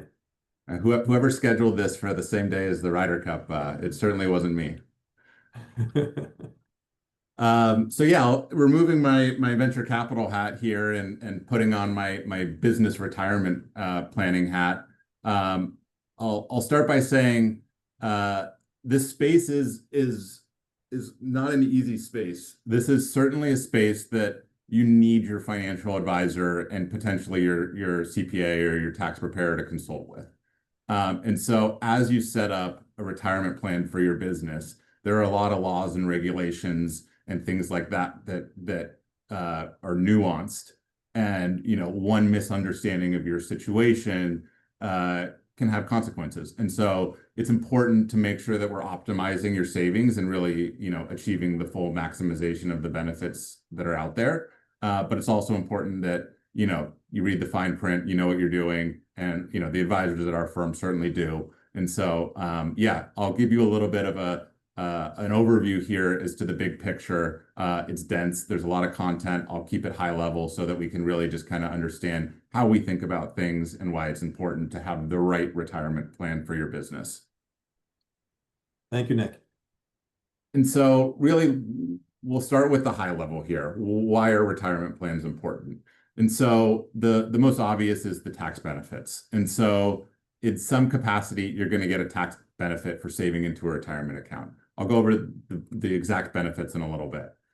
Secondly, we have this pay yourself first strategy, which is, all right, I know that I need to be maxing out my retirement plan. I'm going to put that money away first, and then I'm going to have some money left over to live my life, to pay my mortgage, to pay my rent, to send my kids to school, all the things down the line. But really putting retirement money away first is a good way to make sure that you're not neglecting one of the most important goals in our lives. Thirdly, employer contributions. You're allowed to add business contributions to it, which will really accelerate the growth. The investment portfolio within a retirement account is often the longest term time horizon that you have, and therefore you can take the most amount of risk in your portfolio within that account as you're accumulating. And so that can often lead to really good growth within this account and lead to a nice compounding effect throughout your career. And then last but not least, all of these are tax deferred accounts, which means that as you make money on your investments along the way, you're not paying taxes as you sell investments or realize income from investments. All of that is deferred until you take distributions from retirement. And so this is a really great space to even diversify your portfolio even further and own tax inefficient investments, because we don't have to worry about the taxes in retirement accounts. And so this can really add a nice feature to your portfolio and allow you to diversify even further. And so I'll go over this slide here. What is the tax benefits? Why do these plans make sense to do? And so the slide is titled, Where's Uncle Sam? Where are you paying your taxes? Where does the IRS come in? And so if we think through what are the pre-tax retirement plan, so think of a pre-tax 401k, a SEP IRA, these are types of pre-tax retirement plans. I'll use an example. If you make $100,000, you save 10% of your income into a 401k, a pre-tax 401k. You're deferring $10,000. You're getting a $10,000 tax deduction. So the IRS only recognizes you made $90,000 in that year that you defer. That $10,000 gets invested for the rest of your career, and it grows tax deferred until one day you retire. You need to spend those dollars, and you're going to take distributions for whatever amount you need to spend at retirement, at which time those distributions are fully taxable at income rates. And so the idea there is hopefully you're in a lower tax bracket at retirement. You know, if you're in a really high tax bracket, it might behoove you to take that tax deduction this year, save, and then, you know, later, once you're not working, you might be in a lower tax bracket, and that money can come out at a better rate. The Roth in the middle works completely inversely to what I just said. And so that could be a Roth 401k or a Roth IRA would be a good example of that. And so that same scenario, you make $100,000, you save 10%, you know, that the IRS recognizes that you still made that $100,000. There's no tax benefit in the current year for saving that money into the Roth, but that money gets invested through your whole career and is never taxed again. There's no taxation on your withdrawals. So it's one of the few places in the IRS tax code where you can make money and never pay taxes on it, which is great. And so what I would say is the Roth feature can be a really great tool for everybody, even if you're in a higher tax bracket. Why is that, you might ask? There's certainly variables that are out of all of our controls. What if taxes are higher at retirement for no fault of our own, but just because the government decided to raise taxes? And so ultimately, that's a variable in retirement that's, you know, can affect the success of your retirement plan. And so having money that we know is your money, that we know won't be subject potentially to higher taxes, can be a really nice planning tool. And so the question you ask yourself when saving into one of these is, am I in a higher tax bracket now, or when I take the distribution at retirement? And if you're in a higher tax bracket now, the answer is the pre-tax bucket. If you're in a higher tax bracket at distribution, then the Roth makes sense. And so ultimately, because we don't know what tax rates are going to be in the future, certainly a little bit of both doesn't hurt. And then just to drive it home, you know, if you didn't use a retirement account, you would make that $100,000, you'd pay taxes on it, you'd save money into a brokerage account, and then you'd make money on those investments, and you'd pay taxes again on the money that you've made in your investments. And so what we know is using retirement accounts saves us tax dollars on one side of the equation, and it's up to us what we want that to look like. So I'm going to differentiate here. If you're a business owner without employees, congratulations, you have hit the jackpot here, and you have complete flexibility to set up really whatever retirement account that you'd like to. And so my next slide will be for businesses with employees, and there's a big differentiation here. And so what the most common ones we see are SEP IRAs, solo Ks, which is just an individual 401k for yourself, and cash balance plans. And so a SEP IRA in most scenarios works pretty simply, where you take either your W-2 income for the year and or your business profits for the year, depending on the entity in which you have your business set up, and you multiply that by 25%, and that gives you the amount that you are able to defer. SEP IRAs are pre-tax deferrals, and so that works in that, you know, you get the current tax deduction, that money grows tax deferred, comes out taxable later on. The current year for 2025 max that you can put into a SEP IRA is $70,000. And so it's a great tool for you to be able to save money, put it away, and get that tax deduction. Solo Ks are often put in conjunction or put up against a SEP IRA. Which one makes sense? A solo K works very similarly to a SEP IRA, but it allows you in turn to also put an employee contribution in, which is that $23,500 for 2025. And if you're over 50 years old, you can do an additional $7,500. And so where that comes into play is, what if I have a $100,000 salary? or $150,000 salary. I'm able to do that $23,500 no matter what, as long as my income's above that amount. And then I can also add a 25% profit share, which works exactly like the SEP IRA does. And so if we want to put in more than what the SEP IRA allows us to in those income range, then it's really beneficial to look at that solo K to make sure that you have the ability to put up in as much money as you can. Another benefit of the solo K is you're able to defer money into that Roth bucket. And so that $23,500, you could put that on a post-tax basis and have those dollars grow tax-free while simultaneously doing that 25% profit share and getting a tax deduction for doing that, which goes into the pre-tax bucket. So ultimately, I think the solo K allows a little bit more flexibility than the SEP IRAs. And potentially, if you're over 50 years old, even it allows you to do an additional $7,500 on top of what the SEP would let you do. And then And Nick, let me jump in here and just ask one quick question. So if super simple, someone's making $100,000 and wants to contribute to a SEP IRA, simple math, how much can they put in? 25,000. 25,000. Yeah. If that same person, without employees, that same person also making $100,000 instead decides to set up a solo K, what could their contributions look like, assuming they're under age of 50? It'd be $48,500. So a significant increase in the ability to put money away by using that solo K. Thank you, Nick. Yeah. And the cash balance plan is the last option, which is a whole nother topic in itself, which I could spend an hour on. But I think the main takeaway from the cash balance plan is if business is going very well and you say, gosh, I wish I could put more than that $70,000 away, or that $77,500 away, the cash balance plan layered on top of a solo K is how you would go about doing that. And so it's a pre-tax vehicle that you really want to commit to for no less than 2 to 3 years. And your business has to be going very well to fund it, but it gives you the ability to really save, let's say, an extra $100,000 or $200,000 into a tax deferred, tax deductible vehicle.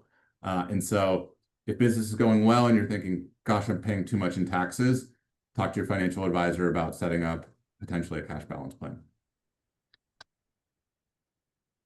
Okay, moving to businesses with employees. I'll briefly touch upon this California requirement called the CalSavers program.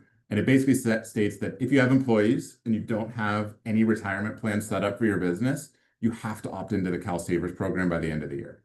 And so it's a glorified Roth IRA.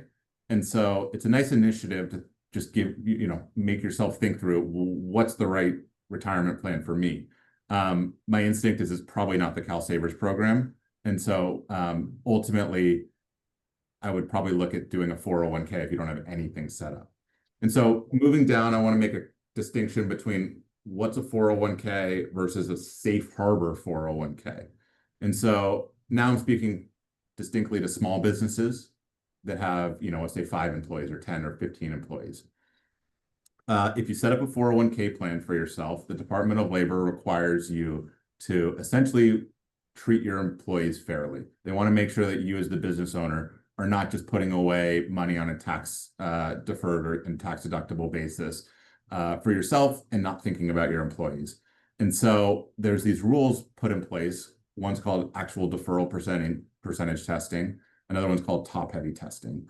And essentially what it says is we want to look at the lower, quote unquote, earning employees at the firm that's under $155,000 and compare them to the business owners or the higher earners of the firm. And the higher earners on average can't really make more or can't defer more than 2% more than the average of the lower earners. And so if your employees are not putting money away, it could severely limit how much you put money into your own 401k as the business owner. And the top-heavy testing, if you have, as the business owner, more than 60% of the assets in the 401k plan, you're required to do a 3% contribution to all of your employees' accounts, no matter whether they contributed or not. And so these are real issues to contend with. And so what most small business owners do is they adopt something called a safe harbor 401k plan, which says, essentially, if we're willing to give a match and the safe harbor rule is usually around 4%. If we do a 4% match to our employees, then we don't have to worry about ADP testing, and we don't have to worry about top-heavy testing. We automatically pass those, which means that you as the business owner can do your max, you can do your $23,500, not have to worry about, taking money out, or not have to worry about giving that 3% in the top-heavy testing. And so those are really, really common plans for small business owners to adopt. And now, if you have a bigger business with many employees, you might be thinking, well, 4% is really expensive. My employees make a lot of money. You might have 50, 100, 200 more employees at the firm, and that can be really expensive. It's easier to pass ADP testing and top-heavy testing for companies with bigger employee counts. And so there's more creative ways to go about passing those tests, such as automatic enrollment, matches that incentivize employees to click deferrals in, and things like that. And so if you're in that camp, certainly reach out. We can help and make sure that you're passing those tests and your plan is being properly looked after. And then the same cash balance plan you're seeing here, that applies to big businesses with employees as well. And so if business is going really well, if you have 5, 10, 15, 20 employees, there's a chance that you want to defer more and you're paying too much in taxes. And so adding a cash balance plan on top of a safe harbor 401k can be a great way to get really, really nice tax breaks. And so we're certainly happy to help with that as well and make sure you're thinking about all of your options that are available to you. Great. That is a lot of really important information. Thank you for sharing. I appreciate it. Of course. Anything else to close us out? It's important to really work with your advisor to explore these different retirement plans. We're big proponents of using these when they're appropriate to save on taxes, to help save for your future. And Nick is an absolute specialist when it comes to these retirement plans, and Regatta is here to help. So please lean on your advisor. Yeah. Last thing I'll say, Spence, is just like your own financial plan, personally, the retirement plan should have the same. It's very nuanced. We want to understand your business intimately, and that should dictate really where you go with the retirement plan. So yeah, that's important. Good. Nick, thank you again for joining us, and I do believe we will see you again as well. So thank you for your time. Of course.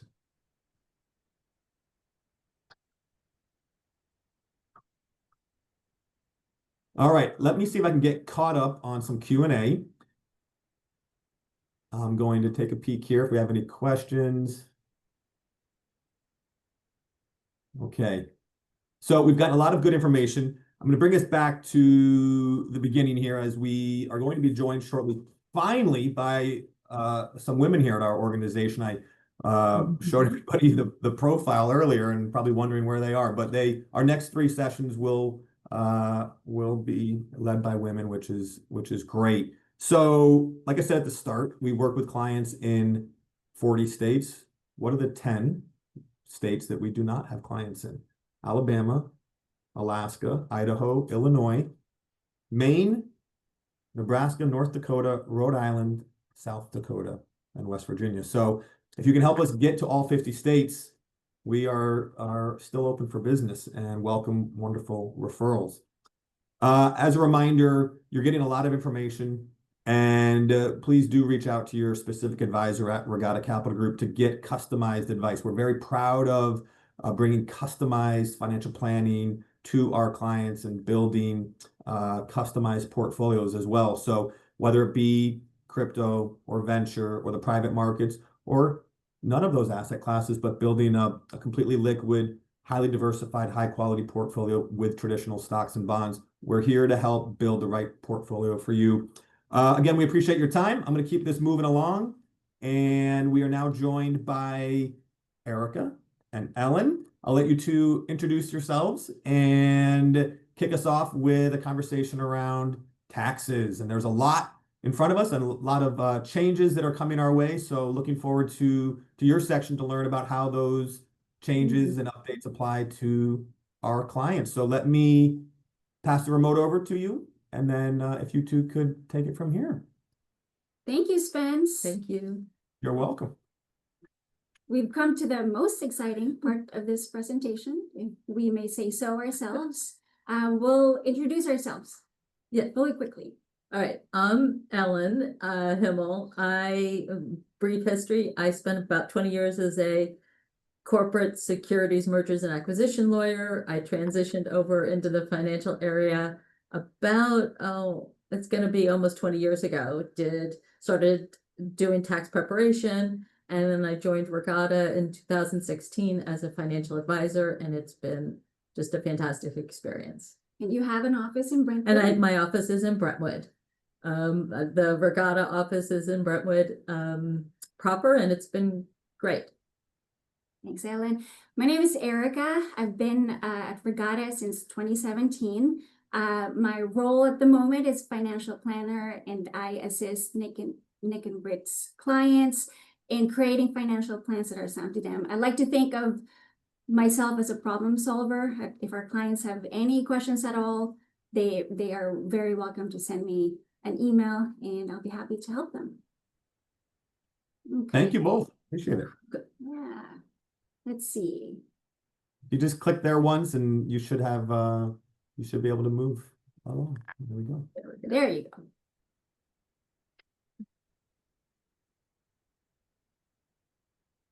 Okay.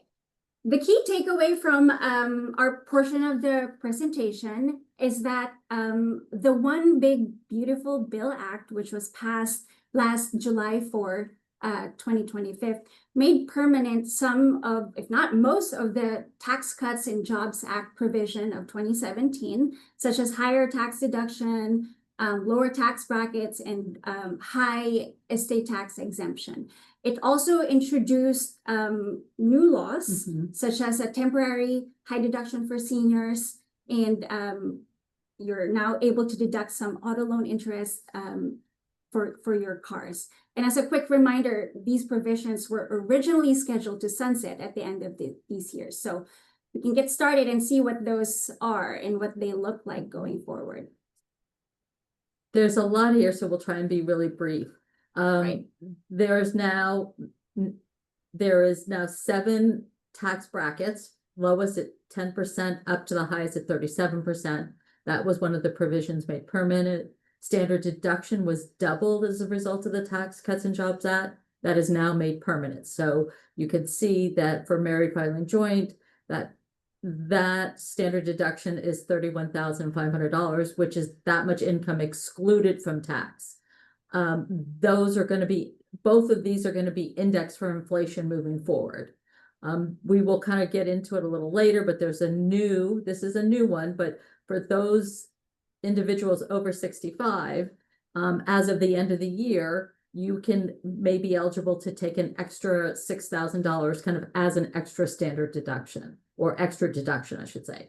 The mortgage interest limitation, so how much mortgage interest you can deduct if you're an itemizer, it's permanently limited to up to $750,000 of mortgage debt. The 2%, the miscellaneous deductions, which included unreimbursed employee expenses, advisor fees, tax prep fees, those sorts of things, that's now permanently excluded from Schedule A. Does California conform to California doesn't conform. So your tax preparer may ask you for this information because it may make an effect and help you on your California taxes if you're a California resident. Lastly, that medical expenses, if you're an itemizer, you have to meet that floor of 7.5% is made permanent. Great. All right. Erica, I'll let you kind of go on with some of the changes that were made permanent for individuals. The personal exemption is not permanently repealed. If you can remember, before TCJA in 2017, everyone is entitled to about $2,000 of personal exemption. So that's not coming back.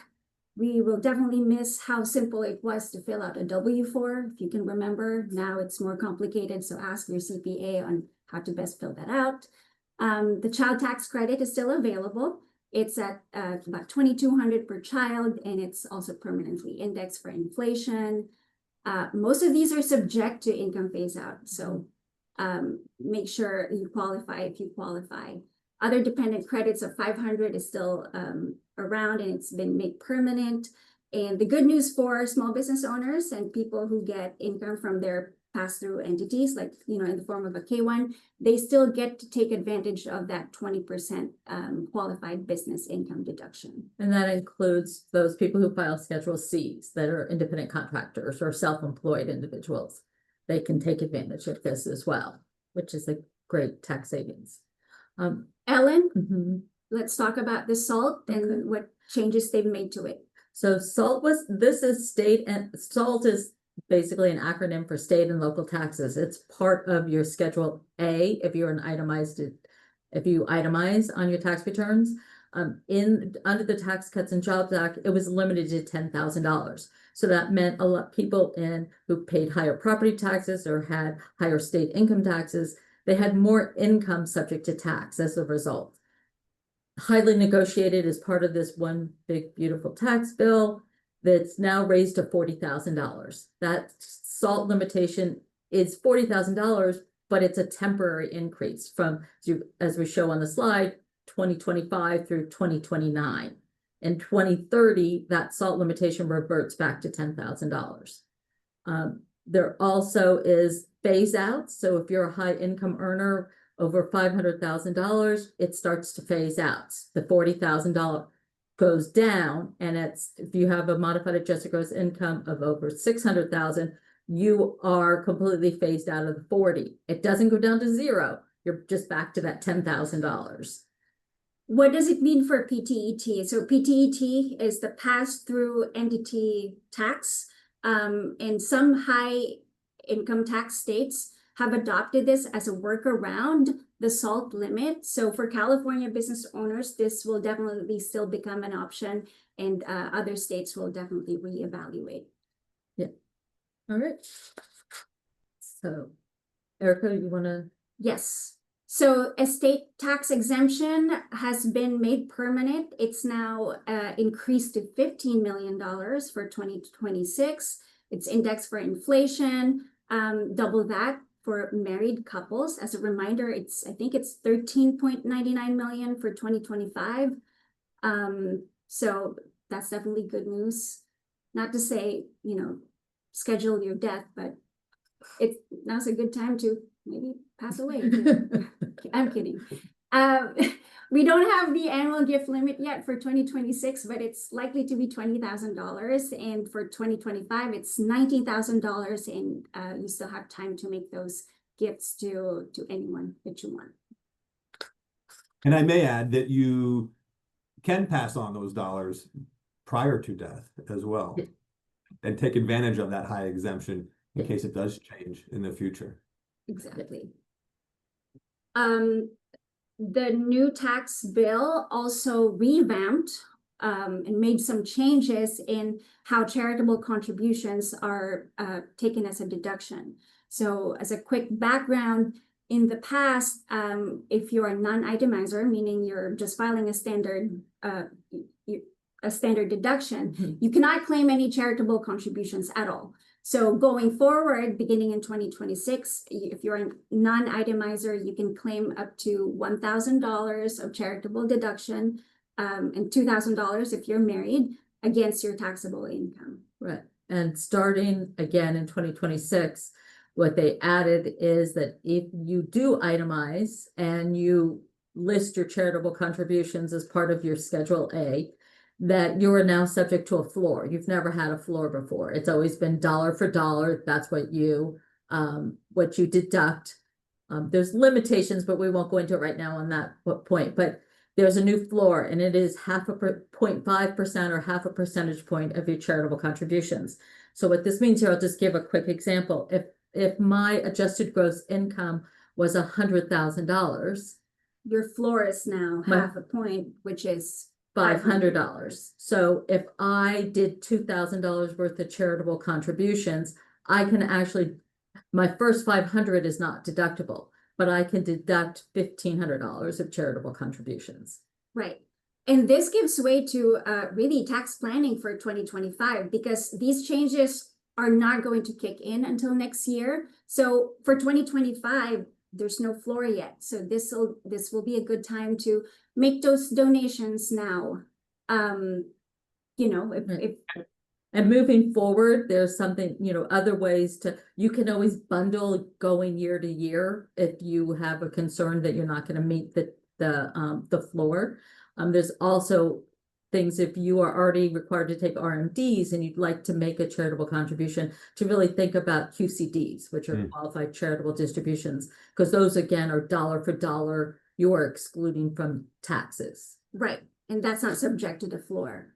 And as always, keep your receipts, send them to your CPAs. Yeah.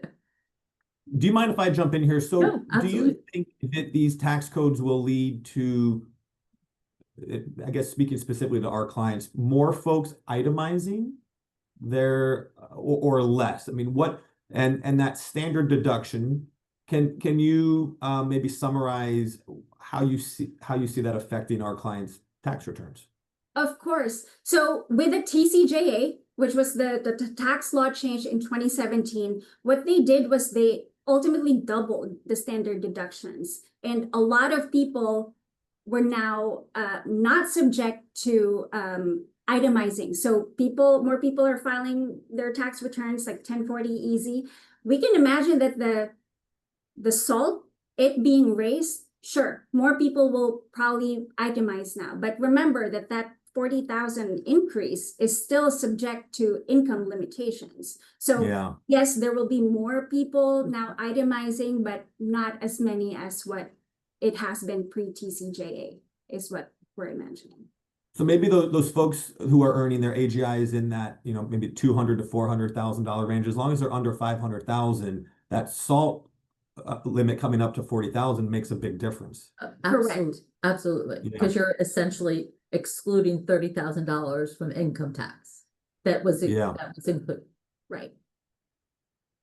And one more time on just to kind of hit a basic topic, itemizing. So that itemized, the deductions is going up to what limit for married filing jointly? Is it 36? On a previous slide. So if you're a taxpayer, which one, Spencer? I want you to go back to that first slide. This one? One more. Oh, the standard deduction. 31,500. So everybody knows this, but just to reiterate what everybody I'm sure knows is if you're itemizing and only get up to 25,000, then you have to you go take the 31,500. Right. It's either or. It's you're entitled to take whichever is higher. Yeah, but if you can get those itemized deductions above 31,500 as married filing jointly, then have at it. You got it. Then you're really in a spot where you can reduce that tax bill. Absolutely. And this will happen to a lot of taxpayers living in high tax states. I mean, our property taxes alone, plus our state taxes, it could go over 40,000 easily for most folks. Good. Yeah. Sorry for interrupting, but just wanted to you're absolutely. clarify. Thank you. You're welcome. I think you're one up to the estate tax. I didn't want you to miss that part. One more. Oh, you hit upon that? Okay. Yeah, we're yes, we did.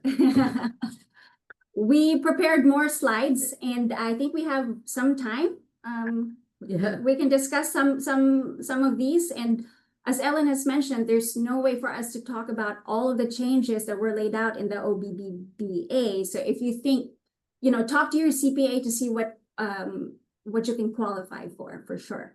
The new tax law also included some changes in how someone who's affected is able to take some disaster losses. So for our clients who were sadly affected by the fires, definitely talk to your CPA about claiming your disaster losses.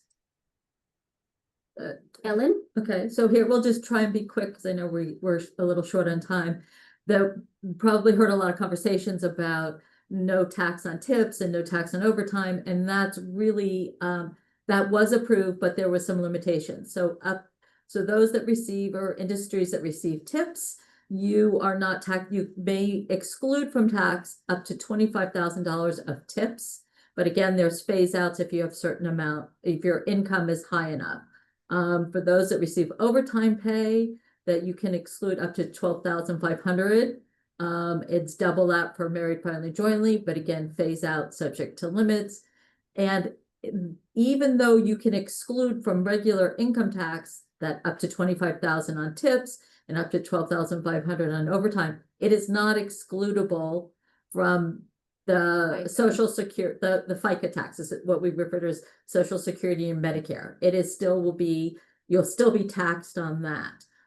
California does not conform to any, California will tax you on that 25,000 and that 12,500.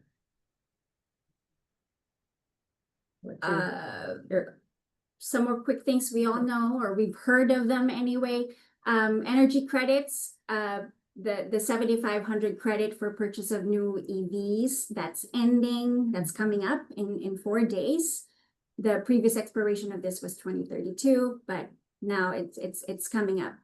Some residential clean energy credits have a little bit more time. They will expire at the end of this year. I sadly learned, I think, that also overlaps with the inability for clean energy vehicles to drive in HOV lanes in California. Yes. Yes, I think that's supposed to end this month, but I think they extended it to Oh, did they? Okay. Yeah. to December, so you can still do that, Spence. I think that's all our time. We have more in the slides Perfect. that we'll be sending to everybody, right? So ask us if you have any questions. I don't do taxes for our clients, but I'm always happy to answer some questions for our clients. Thank you both. Thank you, Ellen. Thank you, Erica. We certainly do tax planning, and Ellen does tax returns. But we are here to be by your side to help you think through how to reduce your tax bill. Again, Erica and Ellen, thank you very much. That was really informative. Thank you, Thank you, everybody. Thank you. And we'll transition over to Chloe, and certainly one of our goals for clients can be to reduce their tax bill, but we're going to expand that conversation into additional goals. And let me get this over to you. Chloe, if you could, as I pass this over, if you could introduce yourself and share a little bit about yourself personally and professionally, and I will then pass the mouse over to you. Nice to have you here, Chloe. Thank you. I'm happy to be here. My name is Chloe Barnett Mithal. I live currently in Highland Park, Los Angeles. I have been with Regatta for about 4 years now. Prior to Regatta, I was with Fidelity Investments. I live in Los Angeles with my husband and my baby daughter, who's already a year and a half. I can't believe how quickly the time has gone. And we're actually expecting another daughter in January. So life is definitely busy over here. We are very excited for you, Chloe. Thank you. I think I have control of the mouse now. Good, and you're about to touch upon one of my favorite topics, goal setting. So why don't you kick us off, and I can jump in as well. Yeah, absolutely. So before we dive into the logistics of how to hit our goals, I thought it would be good to take a step back and ask the bigger question, which is what matters to you? So maybe you think of somebody when I ask that question. You could be thinking of your own children and wanting to provide them with an education. Maybe you're thinking of a parent who you want to live closer to. You could be thinking about your ideal retirement, the social circle that you want to be around. There's so many different ways that we can define a goal when it comes to what matters to you. So it's also important to write things down when you are identifying those goals. And this is one of our book club books that we did internally, The 5 Types of Wealth. He did a wonderful job with helping the reader identify and self-reflect on what truly matters and how to take actionable steps to reach those goals. So the 5 different pillars of wealth are listed here. We have time wealth. Our time is the most important and non-renewable resource. We have social wealth, which pertains to the depth and breadth of our relationships with our friends and family. Our mental wealth, which is our personal growth and well-being. Physical wealth he defines as your health, and financial wealth is actually defining what is enough money.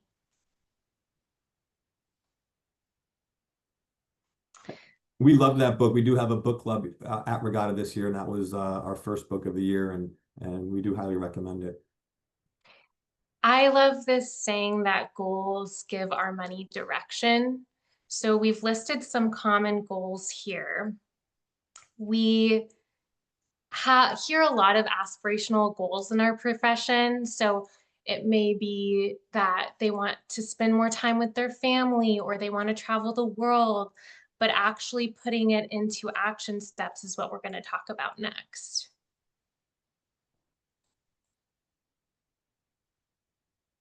So a goal without a plan is just a wish. Talking about traveling the world without writing down some actionable steps is tough to get there. So we like this acronym called SMART goals, which actually puts your goals into, makes your dreams actually attainable. So SMART is an acronym that stands for specific, measurable, achievable, relevant, and timely. Spence, one of my favorite acronyms. I love SMART goals, and for those who have known me a long time, you know that I love to set goals, and certainly this acronym is key to setting goals that you can really strive towards and reach, and you can get to the end of that goal and say, yes, I accomplished that, or no, I didn't, but let me readjust that goal and reset it. So I'm a huge proponent of setting SMART goals, and we'll talk a little bit more about that in just a moment. Thanks, Chloe. Yeah. So an example of a SMART goal would be like, let's say we're saving for a 529 account for a child who's 3 years old. We could want to define the goal out of, hey, I want to have at least $150,000 by the time the child is 18, and walk that back to measurable steps. So that would look like something around $700 a month, every month, towards a 529 account for the next 15 years. That's an example. We have plenty of examples available, and we can go through those with you guys. Yeah, and if you could, can you go back up to the 5 pillars? I like the visual, and I want to use this as an example. So certainly we're here day in, day out, helping clients with number 5, setting very concrete financial goals around how big your nest egg needs to be, and when you can retire, and how much money you want to pass on, etc. But certainly all 5 are incredibly important, and it's important on the front end to first really spend some time, and if you have a pen and paper and you can write some things down right now, I'd encourage you first to write down what really matters to you, what's important, why are you working hard, why are you pushing yourself to save more, what is it all about, what are you trying to get out of from that? Time with family, a little bit more travel, the opportunity to go to the gym and spend more time out or maybe spend more time out in nature for that physical health component. So it's important to first understand why, like Chloe said, we're working towards financial wealth. What is it all about? What are we trying to accomplish? And to write down the why. And then if you think through something specific like travel, and let's say you want to travel more. So, okay, you've defined broadly what you want your goal to be, but it's not yet SMART. But I personally love to travel. Many of our clients love to travel. So how do we make that goal a SMART goal? Let's say you want to really spend more time with family, and you want to combine that with travel, and you want to set a goal for yourself to take a family trip, or to take your entire family on a trip. Now we're getting more specific, and you want to do that within the next 12 months. Now it's timely, and at the end of that 12-month period, you can look back and say, yes, I accomplished that. I took my family to Italy. We went on a vacation up the coast. We went to Disneyland together. Whatever it might be, I encourage you to think through the why, think through, and you can write down goals at any point throughout the year. It doesn't have to be at the new year. So we have a few months, we have about a quarter left here in this year. What do you want to accomplish between now and January 1st? Don't wait till January 1st to write down those goals. Thanks, Vince. The next part of this is linking your goals to financial planning. So this is where a little bit of math comes in. If you're a Regatta client, you are probably familiar with our personal financial statements, where we collect all sorts of information from you, like your assets, what you own, your liabilities, what you owe, and then your cash flow, the money coming in each month and flowing out each month. While this is really important for us to make sure that your investments are adequate for you, we're budgeting, it also helps us think about protection. What's important to you? Do you have enough life insurance? Things like that. So that's important to go through with your advisor and have a picture of what you have. And Chloe, I know you've spent some time recently, you've had some clients like yourself who are they're a young family. What are some goals that you've specifically worked on helping to set with the families and those young families that you work with? Maybe you can pick out a couple specific ones that that you could share. Absolutely. So saving for college is huge. We are also hearing a lot of people being ambitious with trying to save for a home in the Los Angeles area. I have a lot of entrepreneurs that are clients. Some are compensated with stock options, so navigating that as a goal, and also just navigating uneven income and being able to save for that emergency fund and put money away to feel secure while pursuing their dreams and growing their families. Those are a lot of the themes that I touch on with my clients. Yeah, I love that. There's one that for the clients that I work directly with, you've probably heard me emphasize this, but there's a specific goal that I love for folks who are still in those earning years. I think it's a baseline goal that you should be saving at least 10% of your AGI. And we can help you do this math next time you sit down with us. But at a minimum, I think that's an incredible goal. Now, that does include your 401k, and if you have a company that has a match, it can include the match. But you add those dollars up, you should, at a minimum, be hitting 10%. If you're knocking it out of the park, I'd love to see you up at 20% of your AGI in terms of hard dollars being set aside annually. It's an incredible goal. It's a really good number to work towards and track. It's one of my favorite tangible annual goals that I encourage folks to keep an eye on. Thanks, Vince. So the next thing I wanted to touch on was your time horizon. So after we defined the big goal, we wanted to come up with when we need the money by. So if you want to buy a home within the next 2 to 3 years, that's a short-term goal. If we're saving 15 years for a 529 account, that's a long-term goal. One of the first buckets that we love to see filled as advisors is your emergency fund. So that's defined as 3 to 6 months of your average expenses available to you in cash should anything unforeseen happen. So very quick, simple math. Let's just say that you spend $10,000 a month. That would look like anywhere between $30,000 to $60,000 available to you in cash. So first, let's fill up that bucket and then go for your goals. Love that. And the reality is here in LA with a lot of our clients in the entertainment industry with the income can be lumpy. Sometimes that's 6 months to a year. Again, highly customized for each client. Definitely. The next step in defining our goals and turning it into an action plan is as we save, we look at our risk tolerance. So this takes some self-reflection and honesty.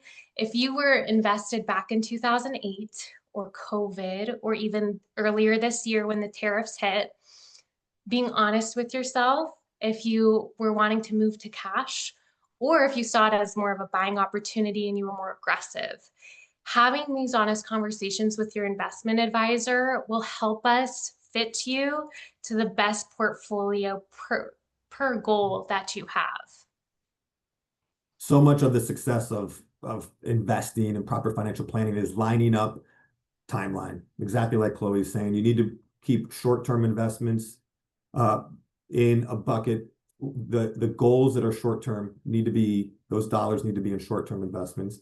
And the goals that you have that are longer term, you can go put those dollars in private markets, equity. You have a longer time horizon. You can weather the storm of the ups and downs that are inevitable. So lining up the dollars with investments that fit the timeline of the goal is crucial. And lastly, how your financial advisor can help. So what we try to do is ask the right questions to really uncover what's the most important to you, help you prioritize those goals as well, and then come up with an investment plan that you feel good and secure in. We also year over year track your progress as you get closer to those goals. And we like to think of ourselves as accountability partners. So if we are in the loop with what your goals are, we have a plan, we're sticking with it, we help you stay accountable so that we see you reach your goals as well. There's nothing more fun in our job to see our clients buy the home, retire, do the thing that they wanted to do. That brings us the most joy. It definitely does. Thank you, Chloe. Well done. Chloe's is an expert goal setter and is doing a great job. And if you have young families, she's an incredible advisor and for all families of all ages. So appreciate you joining us, Chloe. Thank you. Thank you. Okay. Lindsay, we are going to have you walk us through. Let me get back. Uh-oh, I think I gotta go to PowerPoint. I have to zip through all these slides again. You'll see how much content we've put in today. Well, while he does that, I'll introduce myself. Please do, Lindsay. Thank you. I'm an advisor here at Regatta. I'm coming up on my 6th year here. Funny enough, I started right before COVID hit. And so it's been fun kind of seeing, our industry change pre-COVID and then post-COVID and learning all about Regatta. But yeah, I'm an advisor here. And if you know me, I'm always by Spencer's side. So this is a good segue from the section Chloe and Spencer just talked about, planning for the future, especially with some, I say, niche tax strategies that various employers offer and clients just continue to ask questions about. So today I'm going to be covering HSAs, which are health savings accounts, FSAs, which are flexible spending accounts, and 529s. Now that's a lot of kind of alphabet jargon, as they say, so I'll try to minimize the use of those acronyms, but also, I know it's lunchtime, so if you're in LA and you're eating your lunch, I'll try to make this a little bit engaging for you. So from there, let me go to the next slide. All right, Lindsay. Good. Yep. So a little bit of a overview is these are basically strategies that, again, some your employer will have to offer and some you can actually open yourself, but I like these 3 products, or I shouldn't say products, strategies, because everyone's going to have a different aspect in their life that they want to save for. Some people are really, have a lot of health problems or want to make sure that they're saving for their future health problems. So FSAs and HSAs, again, the jargon, I'll use those, are going to continue to be really good strategies to save on taxes now, but use for potential benefits in the future. And 529s are education savings plans. Kind of to summarize the 3, think of an HSA as like a Swiss Army knife. They're very versatile. An FSA is kind of like a coupon, or we use Groupons now. They expire. And then 529s, think about like a growing tree. Corny analogy. Spencer loves corny analogies. The sooner you plant it, the longer it has to grow. So on that, I will kind of dive into each individually. And the big is, why do they matter? I'm not going to go into specifics as to how much you can save because you're all in different tax brackets and some of your employers may not offer an FSA or you may not be eligible for an HSA. But I want to just do a high level review of each and get to some fun stuff on each on what you can use them for. So again, some bonus slides, but what can you do? So this year, the limits on an HSA are 4,300 if you're an individual, or 88,550 if you're a family. Now, are you eligible? That's the biggest question clients ask us. And that's a big component. You have to be in a high deductible health plan. Now, you may think, oh, my plan has a high deductible. That doesn't necessarily mean that you're eligible.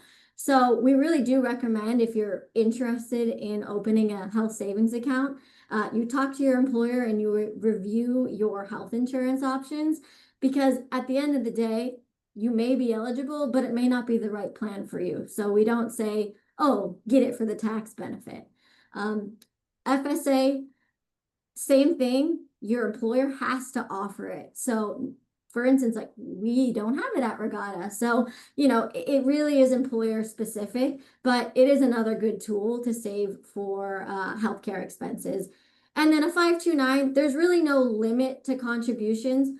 Going back to some earlier slides from other people, yes, there are gifting limits, but it's not to say that you don't get a deduction on a 529 unless you live in a specific state.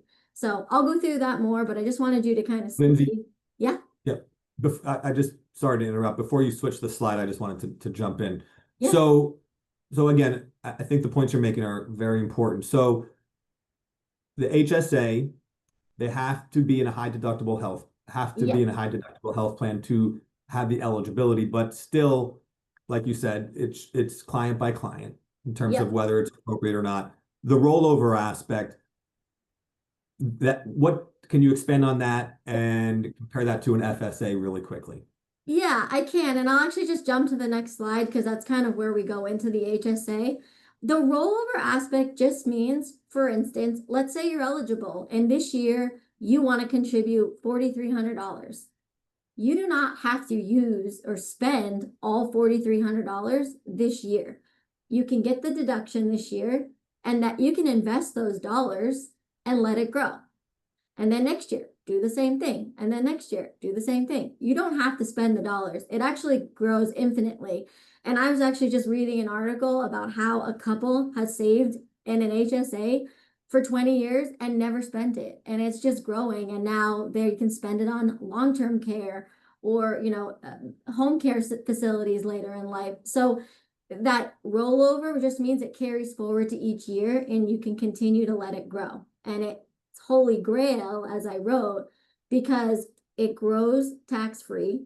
As Russell would remind me, California doesn't comply, so there are some state nuances, but it grows tax-free.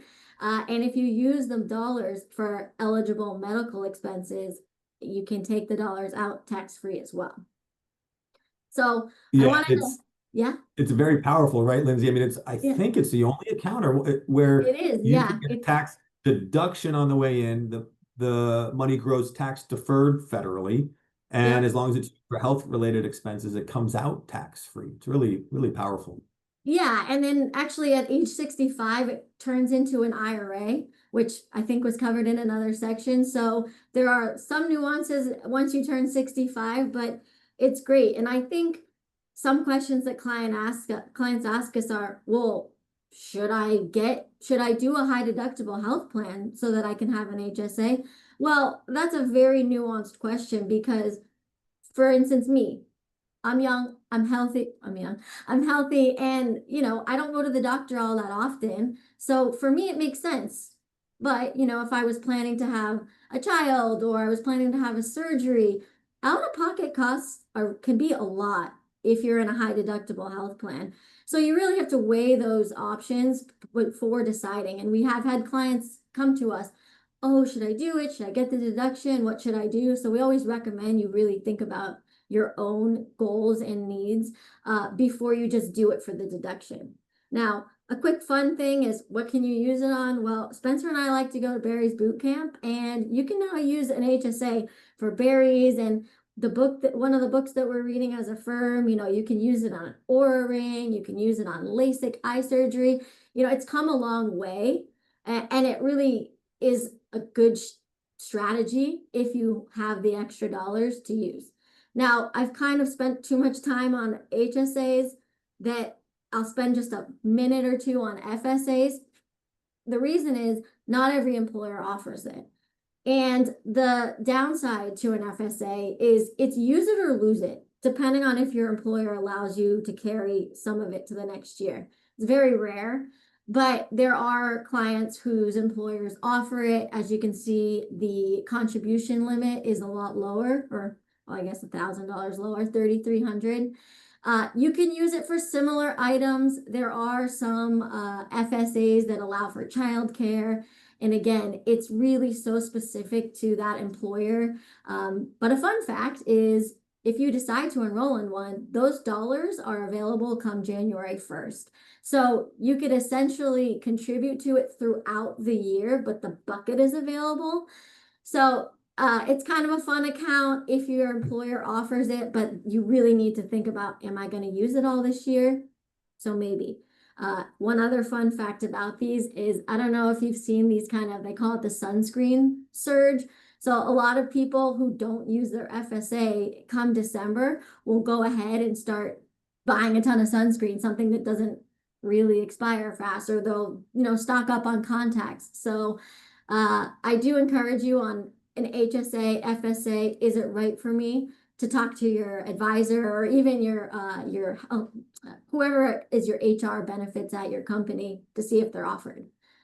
And in the last section, away from healthcare, I think 529s are an incredible tool that are they're underutilized, I think.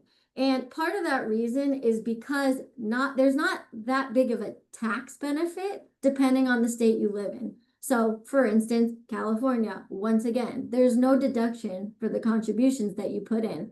However, fun fact, I actually learned today, if you live in certain states that Spence, you've said the list, but New Mexico, South Carolina, and West Virginia, you actually get a full deduction on unlimited contributions, which is pretty crazy.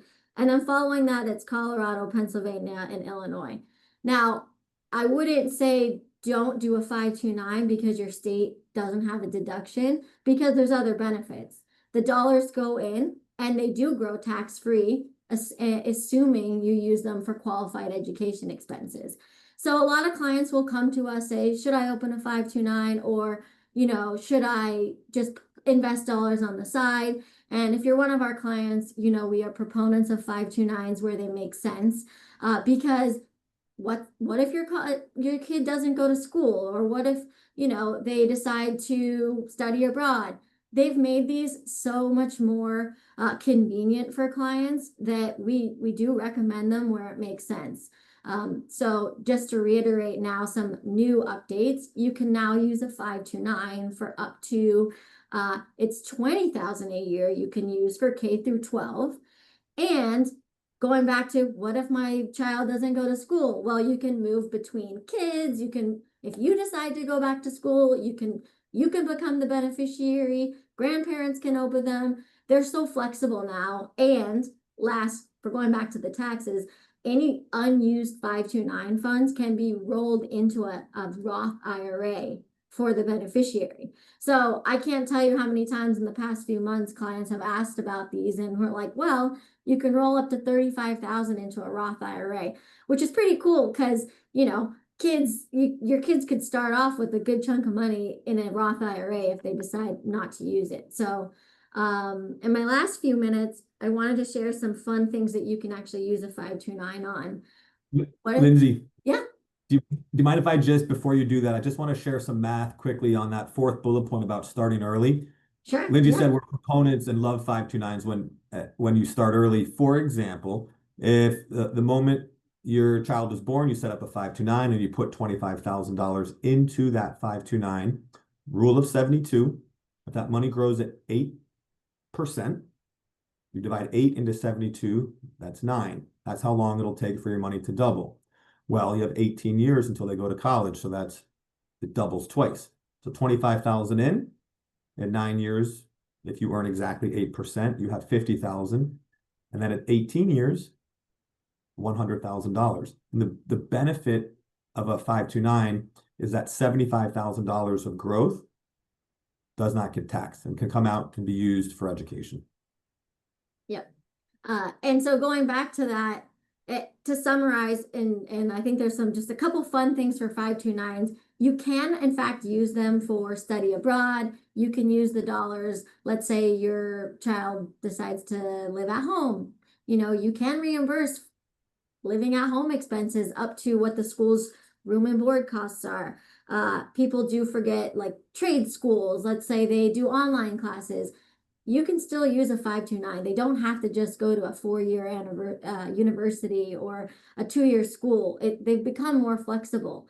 And just to summarize, I think, which one do you choose? I have some bonus slides because you're going to get these after. They're all different strategies. As financial advisors, we see so many different scenarios across our clients. And it's funny because all 3 of these are choose this, choose that, choose this. These might not even be relevant to you, or they could be, but I just think it's good for you all to be aware of the various ways you can save on taxes and plan for the future, without just sort of thinking about, 401ks and your retirement accounts. There are other ways to save. So with that, I'll turn the mic over to the next guys. Thank you, Lindsay. And yeah, That was they're great. coming in behind Very me, so we'll just put their names. You've seen their faces before. Here we go. Thanks, Lindsay. Let me see if I can get caught up on a few Q&A items here. Way to go, Lindsay.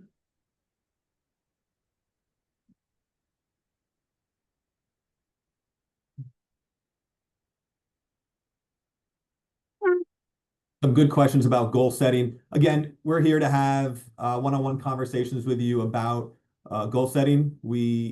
Every single person at this firm loves to set goals, and all the advisors are here to have that conversation with you. All right, one moment, you two. I'm going to get out of this. Let me grab the mouse really quickly. There we go. Thank you. And okay. Thank you both. Floor is yours. We're going to have a conversation around, we're going to get a little bit more advanced here and have a conversation around concentrated stock positions led by Nick and Britt. Nick and Britt, you got it. I can just in the center of the screen with the mouse.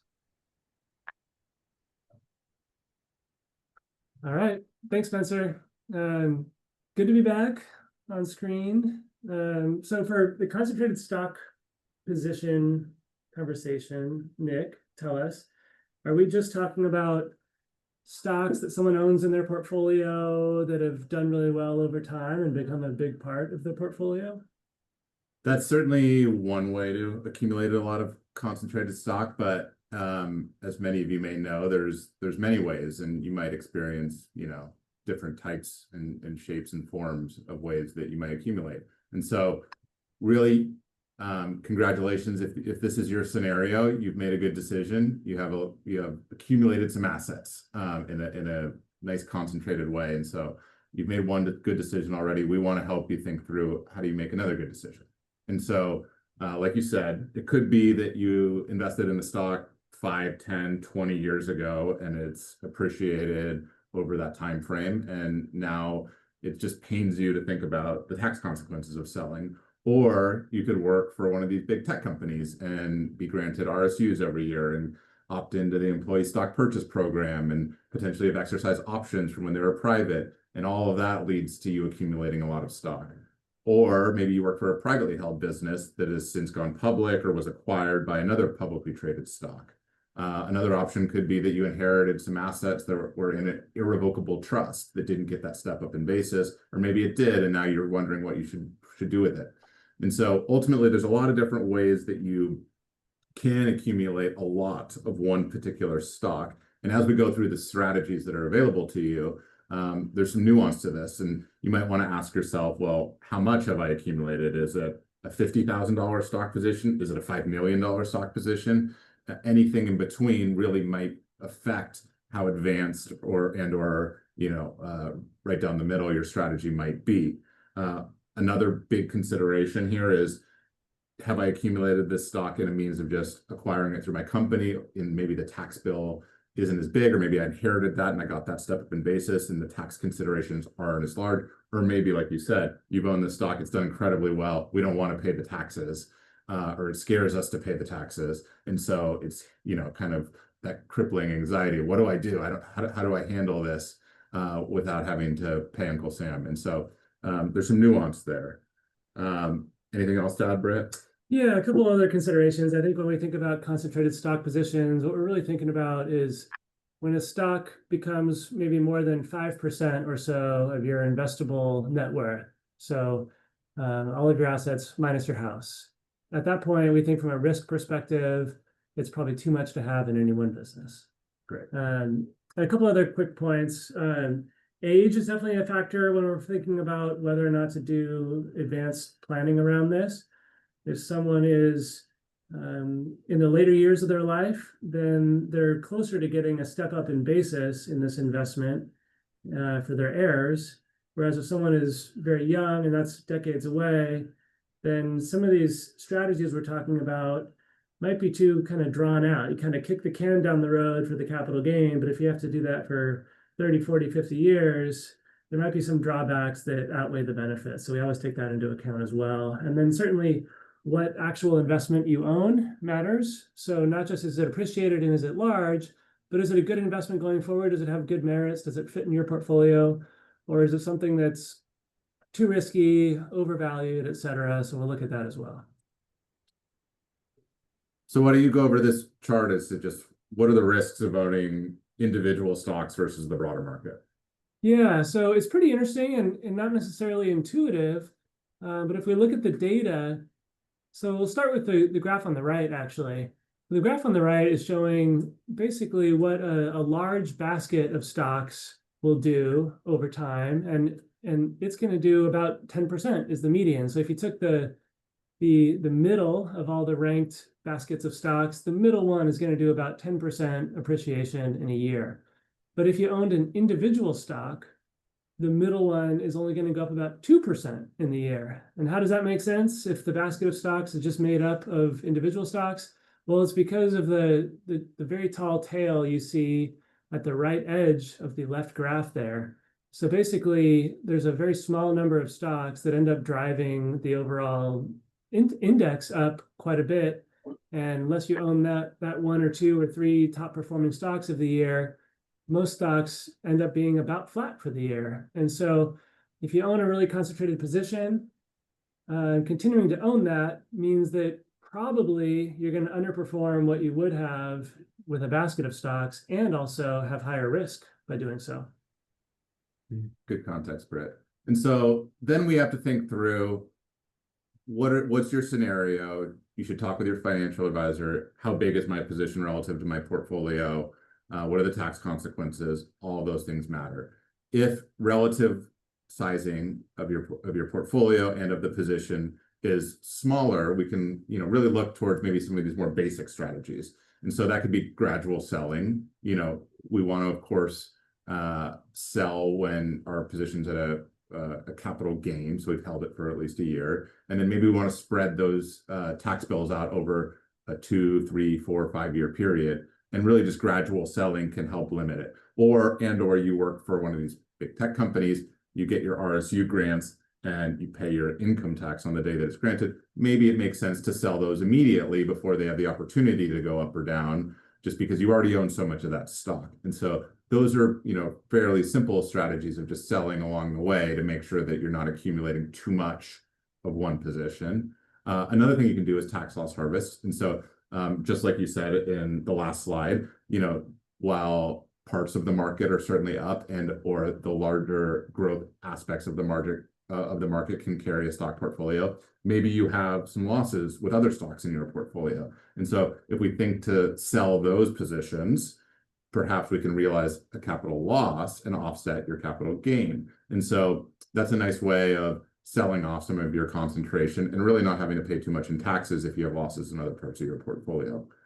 What about charitable donations, Britt? How does that work? Yeah, so charitable donations can also be a great way to essentially take this highly appreciated stock and gift it to charity. And there's two basic approaches. You can do it directly, where you donate the stock to charity. You don't want to sell the stock first. You want to donate it directly so that you don't end up having to pay a capital gains tax. And then the charity can receive it, and they'll be able to sell it without inheriting your low basis or having a tax consequence. And then a little bit more advanced strategy that I really like, and that my wife and I actually use, is called a donor advised fund. And this is a way where you can donate highly appreciated stock or a different investment into this donor advised fund. You get your tax deduction in the year that you do that. And then from within the donor advised fund, you're able to still control how it's invested going forward. And you're able to make grants out of that fund to different charities each year for the rest of your life if you want to. So you can really kind of front load and lump your deductions into one year, which can have a tax benefit of giving you a higher itemized deduction and making sure that you get above that standard deduction amount. And it gives you a lot of flexibility going forward. This is also a great year to be considering donor advised funds because of some changes in the tax law. Which we hit upon. And before you, if you could go back there real quickly, Nick, you hit upon it, but I just wanted you to go through it one more time, Nick. The benefit of waiting past a year.